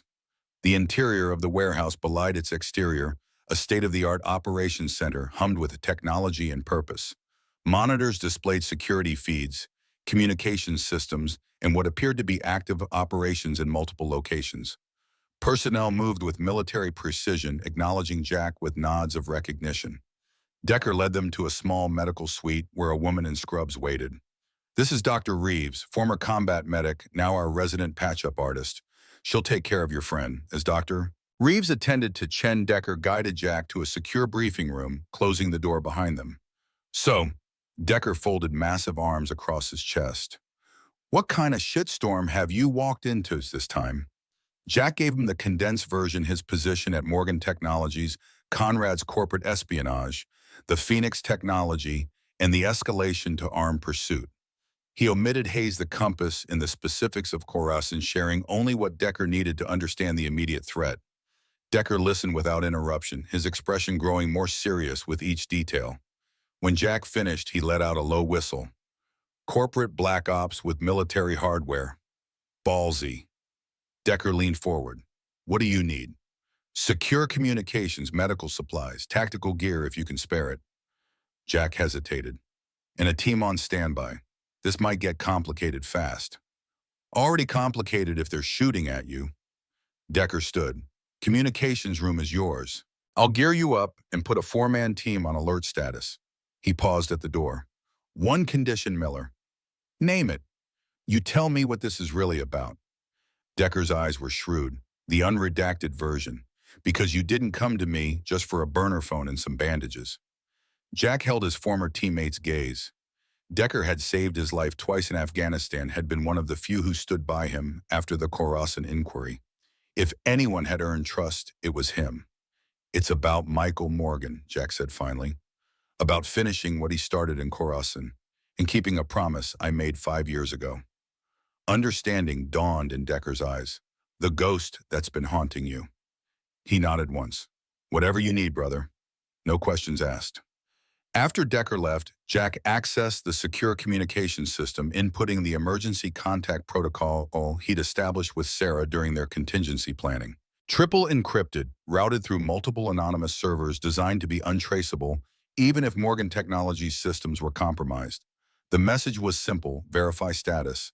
Compass secure. Chen compromised, but stable. Await instructions. While waiting for a response, Jack checked on Chen. Dr. Reeves had properly cleaned, stitched, and bandaged the wound, administering antibiotics and pain management. She'll need rest, but the wound was clean, Reeves reported. No major vessels or nerves damaged. Lucky. Chen, sitting upright on the examination table, looked pale but alert. Luck had nothing to do with it. I ducked. Jack smiled despite himself. Good to see you're feeling better. Good enough to help take down Conrad, Chen affirmed. Please tell me you have a plan that doesn't involve more people shooting at us. Working on it, Jack showed her the message he had sent Sarah. We need to confirm her status first, then coordinate our approach before the board meeting. What time is the meeting scheduled? 9 a.m. Jack checked his watch. Less than 4 hours from now. Chen frowned. Even if we establish contact, what can we do? Conrad has board support armed operatives and potentially access to Morgan Technologies' security systems. We have the compass fragment, Jack countered, and Hayes claims to have another. If we can secure those and confirm Sarah and Emma's safety, we can activate the dead man's switch, deny Conrad the technology entirely. Scorched earth, Chen murmured. Michael would approve, but it means destroying years of work innovations that could have helped millions. Better destroyed than weaponized, Jack said firmly. The secure communication terminal chimed, indicating a response. Jack accessed the message, Chen reading over his shoulder. Status secure. Emma with me. Conrad moving faster than anticipated. Board meeting moved to 7:30 a.m. Meet at secondary location Alpha at 6:15. Bring compass and Chen if possible. Trust no one. Jack checked the authentication code embedded in the message. It matched Sarah's personal key, one that would be nearly impossible to fake without direct access to her biometric data. Secondary location Alpha, Chen mused. The boathouse at Lake Mercer. Jack nodded. Designated fallback point if his primary was compromised. Remote defensible with multiple escape routes. It could be a trap, Chen warned. Everything could be a trap. Jack straightened. But the authentication checks out, and we're running out of options and time. He returned to the briefing room where Decker waited with an array of equipment laid out on the table: tactical gear, communications weapons. Your secure message got a response, Decker reported. Authentication protocols verified. We need transport to Lake Mercer, Jack said, examining the tactical vest Decker had provided. And that team on standby. Decker nodded. Already prepping. ETA 4, ready status is 20 minutes. He gestured to the equipment. Take what you need. The Glock is clean, untraceable. The vest will stop most small arms fire. Jack began gearing up, the familiar routine of preparing for a mission settling his mind. Check weapon, secure extra magazines, test communications, arrange medical supplies for quick access. The muscle memory from countless operations guided his hands. One more thing, Decker said, placing a small metal case on the table. Thought you might need this. Jack opened the case to find a tactical sidearm he recognized immediately, a custom-modified MK-23 with suppressor attachments. His weapon from Special Forces days. How did you kept it after you left service? Decker said simply. Figured you might want it back someday. The weapon felt right in Jack's hand, an extension of himself from another life. He checked it methodically, muscle memory guiding each movement. "Thank you." The words were inadequate for the gesture's significance. Decker clasped his shoulder. "Bring it back when you're done, preferably with you still attached to it." 20 minutes later, Jack and Chen were in a nondescript SUV headed toward Lake Mercer. Dawn painted the sky in streaks of pink and gold, the city giving way to suburbs, then to the wooded areas surrounding the lake. Chen sat silently beside him, the tactical vest Decker had provided looking oversized on her slender frame. "You know how to use that?" Jack asked, nodding to the compact pistol she held. "Michael taught me. Said everyone involved with Phoenix should know basic self-defense." Chen checked the weapon with surprising competence. "Never thought I'd need to use it." "With luck, you won't today either." The lake came into view, its surface mist shrouded in the early morning light. Jack followed the access road to a secluded area where several private boathouses dotted the shoreline. Sarah's, or rather a shell company's, was the third structure, a modest wooden building with a small dock extending into the water. Jack parked 100 yards away, concealing the vehicle in a stand of trees.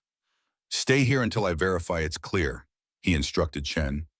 "Like hell," she replied calmly. "We go together. Michael's rule: never split the team when entering an unknown situation." Jack recognized the stubborn set of her jaw, so reminiscent of Michael himself. "Fine, but stay behind me, and if anything feels wrong, run like hell. I know the drill." They approached cautiously, Jack scanning for surveillance traps or signs of hostile presence. Nothing obvious, but the hairs on the back of his neck stood at attention. The small parking area beside the boathouse held a single vehicle, the black SUV Jack recognized as Sarah's private transportation. The boathouse door was closed, no lights visible within. Jack positioned Chen at his six, covering their rear approach, while he moved to the side of the building. 3 light taps on the window, the prearranged signal. Silence. Jack tried again, tension mounting. Nothing. He tried the door handle. Unlocked. Warning bells clanged in his mind. Drawing his sidearm, Jack pushed the door open carefully, staying clear of the potential line of fire. "Sarah, it's Jack!" No response. With practiced efficiency, Jack entered in a low combat stance, weapon ready, eyes adjusting to the dimness within. The boathouse was sparsely furnished, a small sitting area, kitchenette, and doors leading presumably to sleeping quarters in the boat slip. Motion to his right. Jack pivoted, weapon raised. "Stand down, Miller." Sarah Morgan emerged from the hallway, her own pistol held steadily at her side. Her normally immaculate appearance was disheveled, dark circles under her eyes, but her gaze remained sharp and focused. "Where's Chen?" "Covering the rear." Jack lowered his weapon slightly but didn't holster it. "Where's Emma?" "Sleeping back bedroom." Sarah's posture remained tense. "Show me the compass."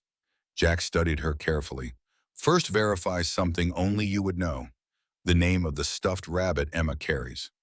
A flicker of approval crossed Sarah's face. "Captain Hoppy, missing his left eye because he was brave in a battle, according to Emma." She nodded toward his pocket. "The compass, Jack." Jack reached slowly into his pocket, producing Michael's compass.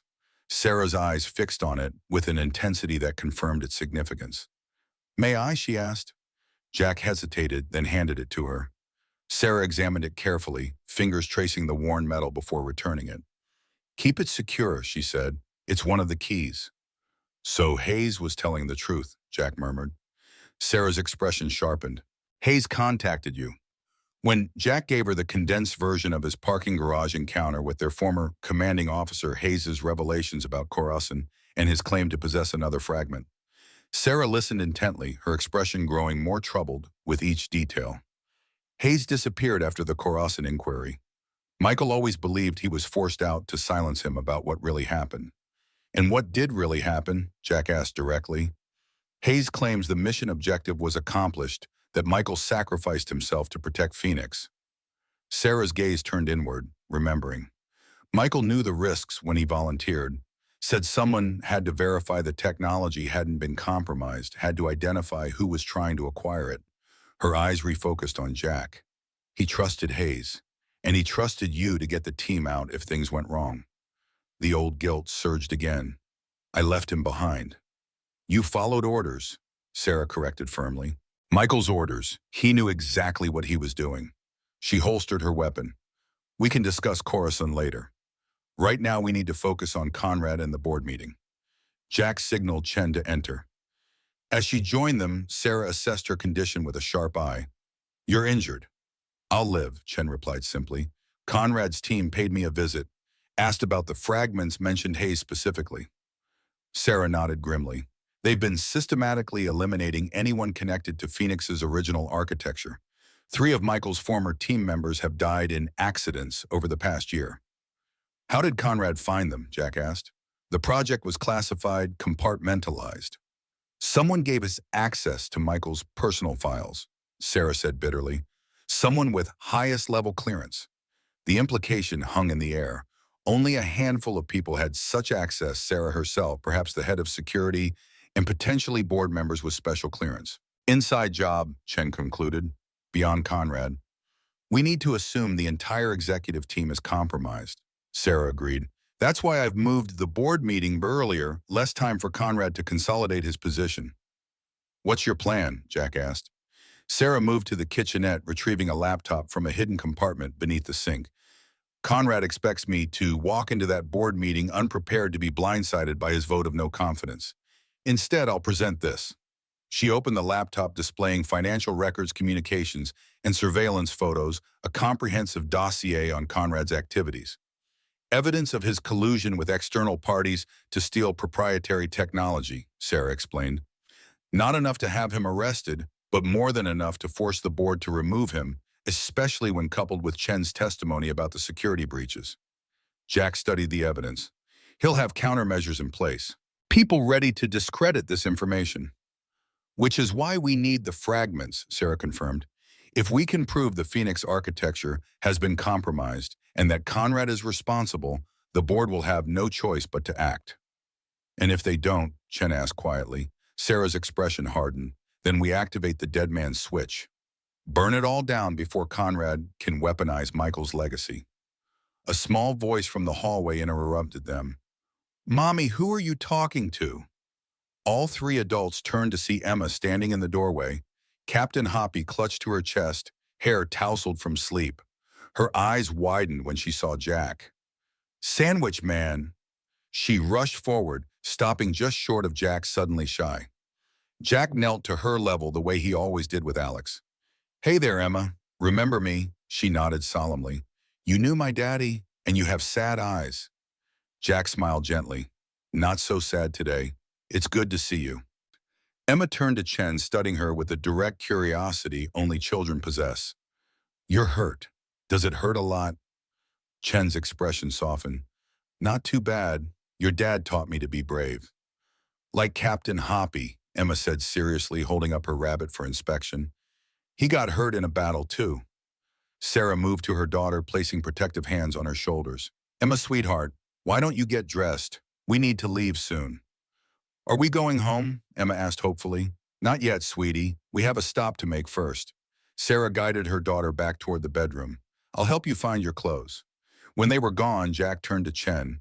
Hayes said Emma is a secondary access point for Phoenix. Biometric verification linked to Michael's DNA. Chen nodded grimly. It was meant as a safeguard, ensuring the technology remained within the family's control if anything happened to Sarah. Michael never anticipated it becoming a vulnerability. Conrad knows, Jack stated rather than asked. Must do, Chen confirmed. It would explain why he's been having Emma watched why her school, coincidentally, hired a new security guard last month. Jack's tactical mind processed the implications. We can't bring her to the board meeting. Too exposed, too many unknown variables. Agreed, Chen said. But she can't stay here either. Once Conrad realizes we've gone off-grid, this will be one of the first places he checks. We need a secure location, someone trustworthy to protect her. Jack thought of Alex safely at home with Mrs. Abernathy, unaware of the danger surrounding his father. I know a place, but we need to move now before the board meeting preparations begin. A soft noise from the hallway drew their attention. Sarah returned, her expression grim. Emma's getting dressed, she said quietly. Jack, I need you to take her somewhere safe. Conrad's people will be watching the building, my home, all known locations. She can't be anywhere associated with me or Morgan Technologies. I have a place in mind, Jack assured her. But what about you and Chen Conrad will have security in place for the board meeting people loyal to him? I still have allies within the company, Sarah replied. The head of security owes me his career. He'll ensure we can access the building and the boardroom. And the dead man's switch, Chen asked. If things go wrong, we need to be prepared to activate it. Sarah's eyes hardened with resolve. I've prepared the protocols. If Conrad moves against us, if there's any indication Emma is in danger, I'll trigger it myself. She turned to Jack, but I need the compass to complete the sequence. Jack hesitated, his hand moving instinctively to his pocket. You're sure? Michael entrusted it to you for safekeeping. Now I'm asking you to trust me to use it as he intended. Sarah held out her hand. Please, Jack. It's the only way to ensure Phoenix stays protected. The moment stretched between them, laden with unspoken history, with promises made and kept. Finally, Jack removed the compass, its weight familiar in his palm. He placed it in Sarah's outstretched hand, feeling as if he were surrendering a part of himself. Michael would want you to have it, he said quietly. Sarah's fingers closed around the compass, her composure slipping momentarily. Thank you. She tucked it securely into an inner pocket of her jacket. Now let's get Emma to safety, then end this. Once and for all. The sun had fully risen by the time Jack pulled into the small parking lot of Riverdale Elementary School. The building was quiet, most students not due to arrive for another hour. Emma sat in the back seat, Captain Hoppy clutched to her chest, watching the unfamiliar surroundings with wary curiosity. Is this where I'm going to hide? She asked. Jack smiled reassuringly in the rear-view mirror. Not hide, just visit. I have a friend here who's going to look after you while your mom takes care of some important business. Is it because of the bad people? Emma's directness was disarming. The ones Mommy's worried about? Jack turned in his seat to face her. Your mom's very brave, Emma. Like your dad was. She's making sure those people can't take what doesn't belong to them. Emma nodded solemnly. Daddy always said taking things that aren't yours is wrong, even if you really, really want them. Your dad was a smart man. Jack checked his watch, 6:45 a.m. Sarah and Chen would be approaching Morgan Technologies, now implementing the first phase of their plan. Come on, let's go meet my friend. He helped Emma from the car, scanning the surroundings for any sign of surveillance or threat. The school grounds appeared normal, empty at this early hour, except for a few teachers' cars in the staff parking area. Jack led Emma to a side entrance, using his keycard to access the building. He called ahead, arranging everything during the drive from the lake. Now he guided Emma through quiet hallways to a classroom near the back of the building. The door opened before they reached it, revealing Mrs. Abernathy's kind, weathered face. The elderly woman who had been Jack's neighbor and Alex's occasional caretaker for 3 years smiled warmly at Emma. Well, hello there, young lady. You must be Emma. I've heard so much about you. She knelt despite her arthritis, extending a hand. I'm Mrs. Abernathy. I'm a friend of Jack's, and I have a special guest waiting to meet you. Emma looked questioningly at Jack, who nodded encouragement. She took Mrs. Abernathy's hand tentatively. Is it another grown-up? She asked. Mrs. Abernathy chuckled. No, dear. It's Alex, Jack's son. He's about your age, and he's very excited to have a friend visit this morning before school starts. Emma's eyes widened with interest. Jack has a little boy, too. I sure do, Jack confirmed, and he's been wanting to meet you. Inside the classroom, Alex sat at a small table coloring intently. He looked up as they entered, his face brightening at the sight of his father. Dad, he rushed over, throwing his arms around Jack's waist. Mrs. A said you had a surprise. Is this her? He peered curiously at Emma. Jack ruffled his son's hair affectionately. Alex, this is Emma. Emma, this is my son, Alex. The children regarded each other with the direct assessment only kids can manage. Then Alex spotted Captain Hoppy. Cool rabbit, he said appreciatively. What happened to his eye? He lost it being brave in a battle, Emma explained, her reserve melting slightly. Awesome, Alex said with genuine admiration. Want to see my dinosaur drawing? It's a T-Rex with laser eyes. Just like that, the connection was made. Emma followed Alex to the table, Captain Hoppy tucked securely under one arm. Jack moved to Mrs. Abernathy, speaking quietly. Thank you for doing this. I wouldn't ask if it wasn't important. Nonsense, the older woman said warmly. Alex has been wanting a play date for ages, and any friend of yours is a friend of mine. Her kind eyes grew serious.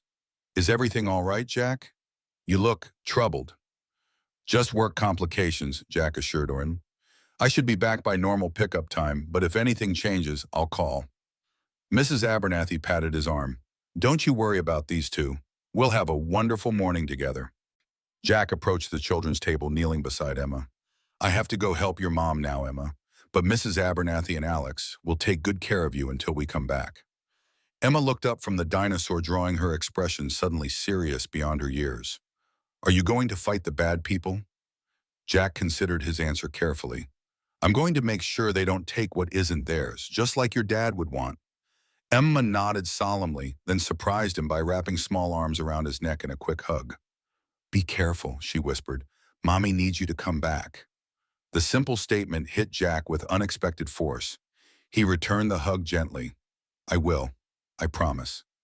As he stood to leave, Alex caught his hand. Dad, is everything okay? Jack saw the worry in his son's eyes, the perceptiveness that sometimes startled him. Everything's fine, buddy. Just helping a friend with a problem at work. Like you helped Mr. Rodriguez when his car wouldn't start. Jack smiled, touched by his son's attempt to understand. Something like that. Bigger problem. Same idea. Okay, Alex seemed satisfied. I'll take care of Emma till you get back. I know you will. Jack hugged his son quickly.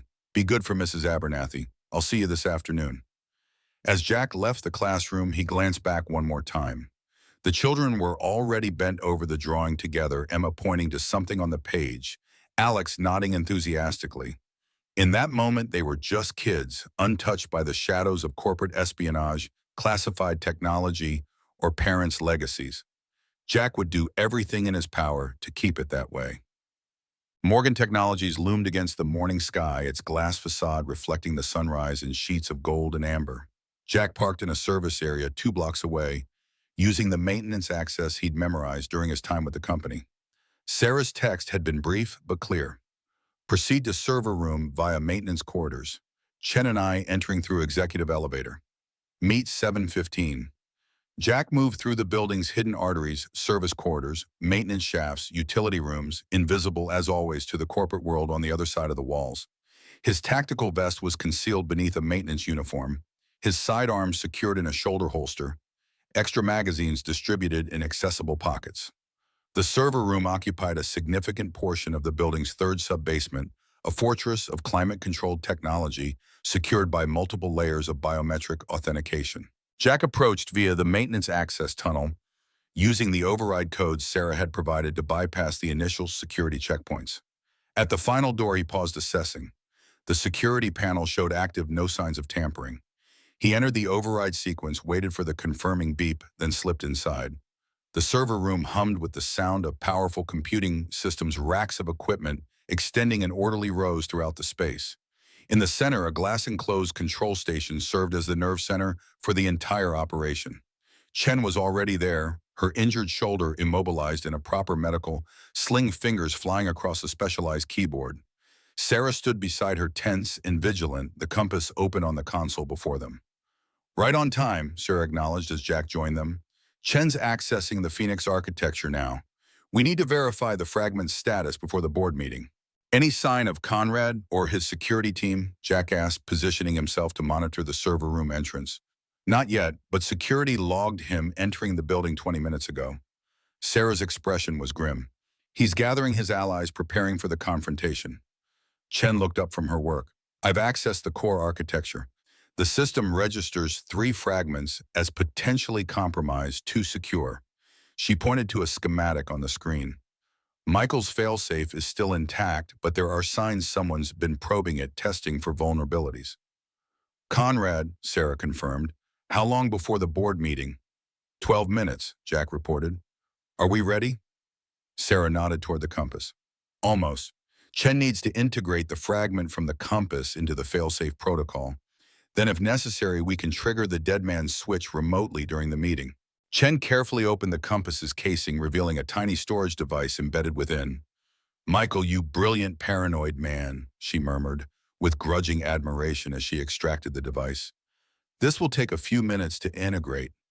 As Chen worked, Sarah moved closer to Jack, her voice low. Emma, she's secure. With Alex and my neighbor at his school, Conrad has no way to connect them to me. Jack kept his eyes on the entrance. She was brave, worried about you. A flicker of emotion crossed Sarah's face. When this is over, I'm taking her away for a while. Somewhere without board meetings, corporate politics, or her father's ghost hanging over everything. She'll like that, Jack said. She needs her mother more than she needs her father's legacy. Sarah studied him thoughtfully. And what about you, Jack? What will you do when this is over? The question caught him off guard. For 5 years, Jack had lived day to day focused on survival, on providing for Alex, on managing the guilt and memories of Corson. The future had always been a vague concept, something to endure rather than plan for. I haven't thought that far ahead, he admitted. You should, Sarah said quietly. Michael would want you to live, not just exist. She hesitated. Alex deserves a father who isn't haunted by the past. Before Jack could respond, Chen interrupted. It's done. The compass fragment is integrated. The failsafe is primed and ready. Sarah straightened, CEO mask sliding into place. Excellent. Transfer the activation protocol to my secure device. If Conrad makes his move during the meeting, I'll trigger it remotely. Chen completed the transfer, then looked up at Sarah. What about Hayes? If he really has another fragment, shouldn't we try to contact him? Too risky, Sarah decided. For all we know, Conrad has him already. We proceed with what we have. She checked her watch. It's time. The board will be assembling now. Jack assessed their options. I'll take point, clear the route to the boardroom. Chen stays here to monitor systems and provide technical backup. Sarah makes the presentation. Sarah nodded agreement. If anything goes wrong, if Conrad has more support than we anticipated, I'll activate the failsafe.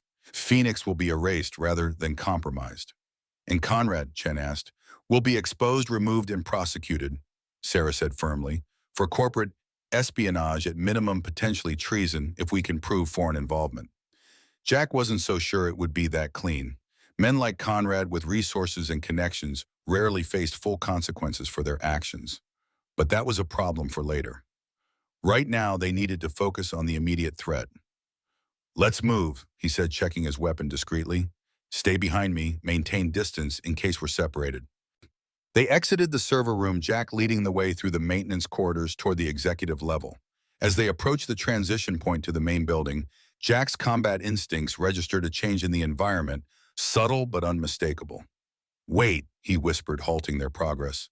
Something's wrong. Sarah tensed beside him. What is it? Jack listened intently, years of battlefield awareness guiding his senses.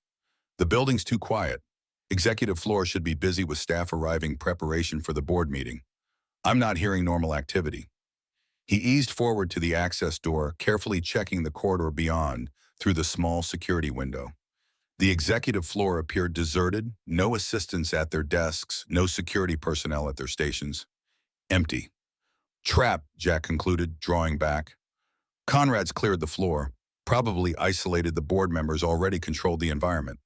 Sarah's expression hardened. We need another approach. Maintenance elevator to the roof, Jack decided, then down the executive stairwell. Less predictable than coming up from below. They backtracked rapidly, taking a service elevator to the building's roof level.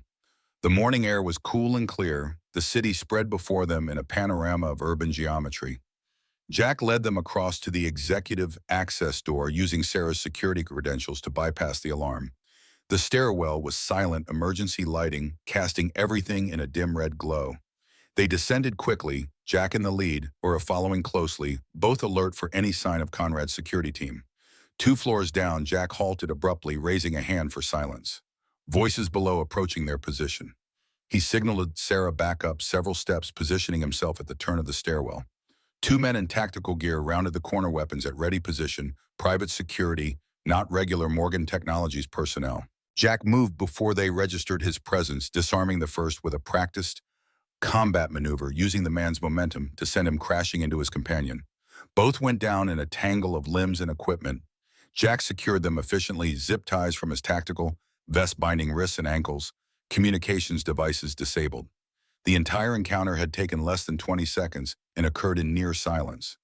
Conrad's people, Sarah confirmed, examining their identification. Not regular building security. He's got the board meeting locked down, Jack concluded. These two were probably sweeping for any approach they hadn't covered. Sarah checked her watch. The meeting started 3 minutes ago. Conrad will be making his move now. We need to hurry, Jack agreed, relieving the incapacitated guards of their weapons and spare magazines. Stay close.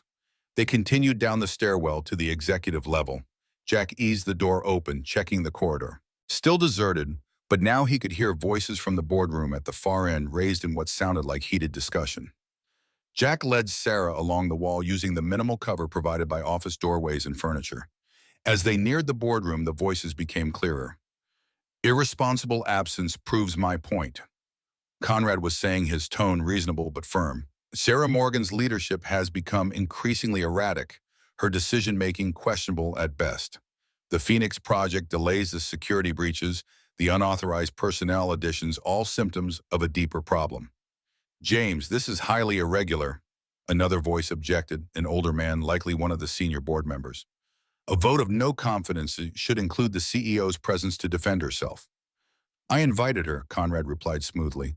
The fact that she's chosen not to attend speaks volumes. Now, as I was saying, the documentation before you outlines numerous instances of mismanagement under Sarah's leadership, culminating in the security breach last month that potentially compromised our most valuable intellectual property.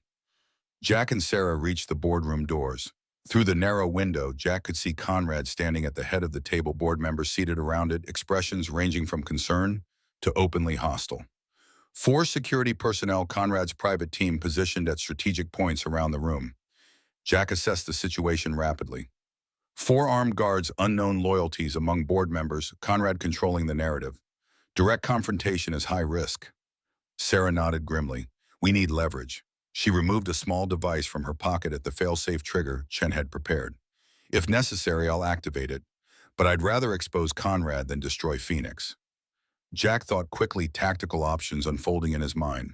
The security feed. If we can access it, broadcast Conrad's actual activities to the board in real time, the evidence you've gathered, Chen's testimony about the security breaches. Sarah's eyes lit with understanding. The executive media system. It overrides all presentations when activated by the CEO authentication. Can you trigger it remotely? Sarah nodded. My office terminal has direct access, but Conrad will have someone watching it. Leave that to me, Jack said. Get to your office, prepare the evidence broadcast. I'll clear the way and provide distraction. With a plan established, they separated, Sarah moving toward her office via an alternate route, Jack continuing toward the boardroom. He needed to create a diversion, something to draw attention and security resources away from Sarah's office long enough for her to access the media system. Jack reached the small utility closet adjacent to the boardroom, accessing the environmental controls for the executive floor. With a few quick adjustments, he triggered the fire suppression system in the corridor outside the boardroom, not the full sprinklers, just enough smoke detection alarm to demand attention. The effect was immediate. Alarms blared, emergency lights flashed, and the boardroom door burst open as security personnel emerged to investigate. Conrad's voice rose above the chaos, ordering his team to secure the floor, check for intruders. Jack slipped away in the confusion, circling around to approach Sarah's office from the opposite direction. As expected, one of Conrad's security team stood guard outside her door. The man was alert, weapon ready, scanning the corridor for threats. Jack moved silently, using the alarm's distraction to close distance. When he was within range, he struck quick, efficient movements honed through years of close-quarters combat training. The guard was unconscious before he registered the threat, secured with zip ties and concealed inside the office. Sarah was already at her terminal, fingers flying across the keyboard. 2 minutes, she reported without looking up. The system's preparing the broadcast override. Jack secured the office door, positioning himself to defend the entrance. Conrad's team will realize what's happening soon. We need to be ready for their response. Almost there, Sarah murmured, focused intently on her work. Compiling evidence files, preparing broadcast sequence. Jack's earpiece crackled. Chen from the server room. Security system showing multiple armed personnel converging on the executive floor. They've realized something's wrong. How many? Jack demanded. At least 8 heat signatures moving with tactical formation. Military training, not standard security. The situation was deteriorating rapidly. 8 trained operatives against Jack, alone with Sarah, vulnerable during the broadcast. Sarah status 30 seconds to broadcast, she replied tensely. Once it starts, it can't be stopped except from this terminal. Jack made a tactical decision. Chen prepared to activate the failsafe. If we lose contact for more than 2 minutes, trigger it. Understood, Chen confirmed. Failsafe ready, but Jack, the biometric confirmation requires Sarah or Emma. We'll handle that, Jack assured her. Just be ready. Sarah looked up sharply. You're planning for failure. I'm ensuring the mission succeeds regardless of obstacles, Jack corrected. Phoenix protected Conrad, exposed Emma safe. Those are the objectives. Before Sarah could respond, the terminal chimed. Broadcast ready, she announced, fingers poised over the activation key. This will override all executive-level displays, including the boardroom presentation system. Yeah, Jack nodded. Do it. Sarah pressed the key.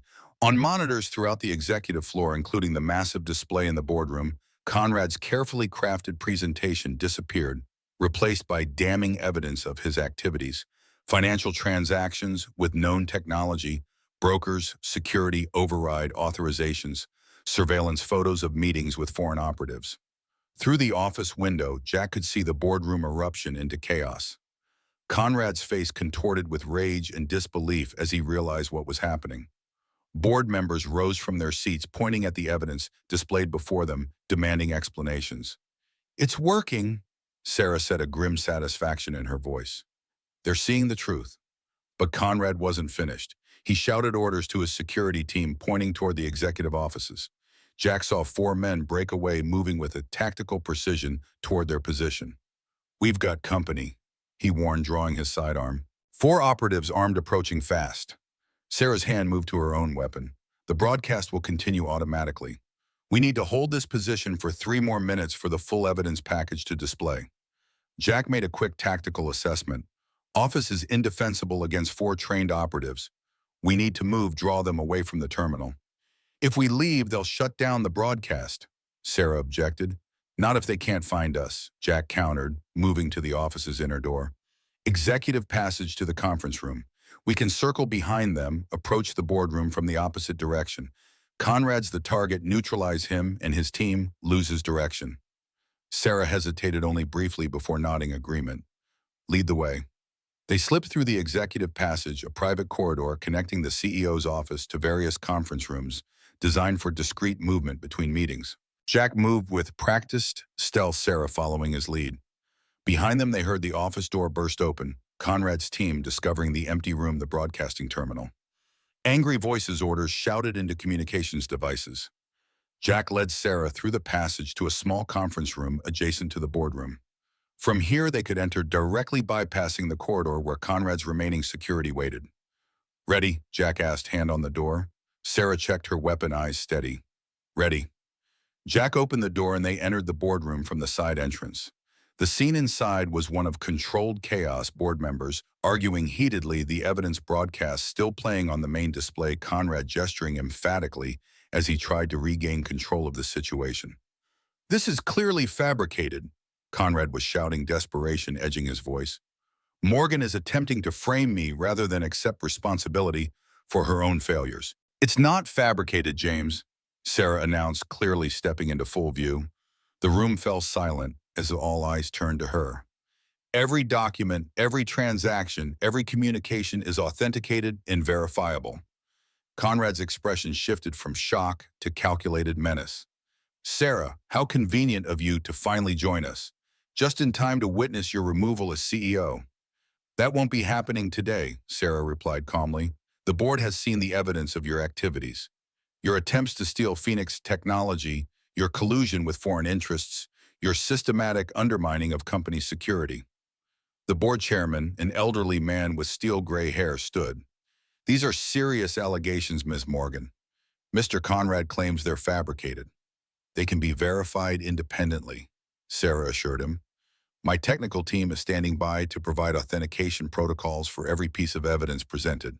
Jack remained near the entrance, monitoring the situation, aware that Conrad's security team would be converging on their position. The clock was ticking. Conrad seemed to realize his position was weakening. His hand moved subtly toward his jacket. The real question, he said smoothly, is why Sarah has become so paranoid, so willing to manufacture evidence against her most loyal executive. His fingers slipped inside his jacket. Perhaps it's the pressure of leadership, or perhaps it's something more personal. Jack recognized the movement instantly, the telltale preparation to draw a concealed weapon. He moved without hesitation, closing the distance to Conrad in 3 rapid strides. "Gun!" Jack shouted, tackling Conrad just as the man pulled a small pistol from his jacket. The weapon discharged once the bullet striking the ceiling as Jack and Conrad crashed to the floor. Board members scattered in panic, some diving under the table, others rushing for the exits. Jack subdued Conrad with practiced efficiency, disarming him and securing his wrist behind his back. "Stay down," he ordered, the command carrying the unmistakable authority of military training. The boardroom doors burst open as Conrad's security team rushed in, weapons drawn. They hesitated at the chaotic scene, Conrad restrained on the floor, Jack positioned protectively, Sarah standing firm beside the evidence display. "Stand down," Sarah commanded. "Building security is on the way. Anyone still armed when they arrive will be considered hostile and treated accordingly." The security team wavered, looking to Conrad for direction. But with their employer subdued and the evidence of his activities broadcast for all to see, their resolve faltered. The board chairman had regained his composure, his voice cutting through the tension. "Lower your weapons immediately. This is still a Morgan Technologies facility, and I am still chairman of this board." The authority in his voice tipped the balance. One by one, Conrad's security team lowered their weapons, realizing their position was untenable.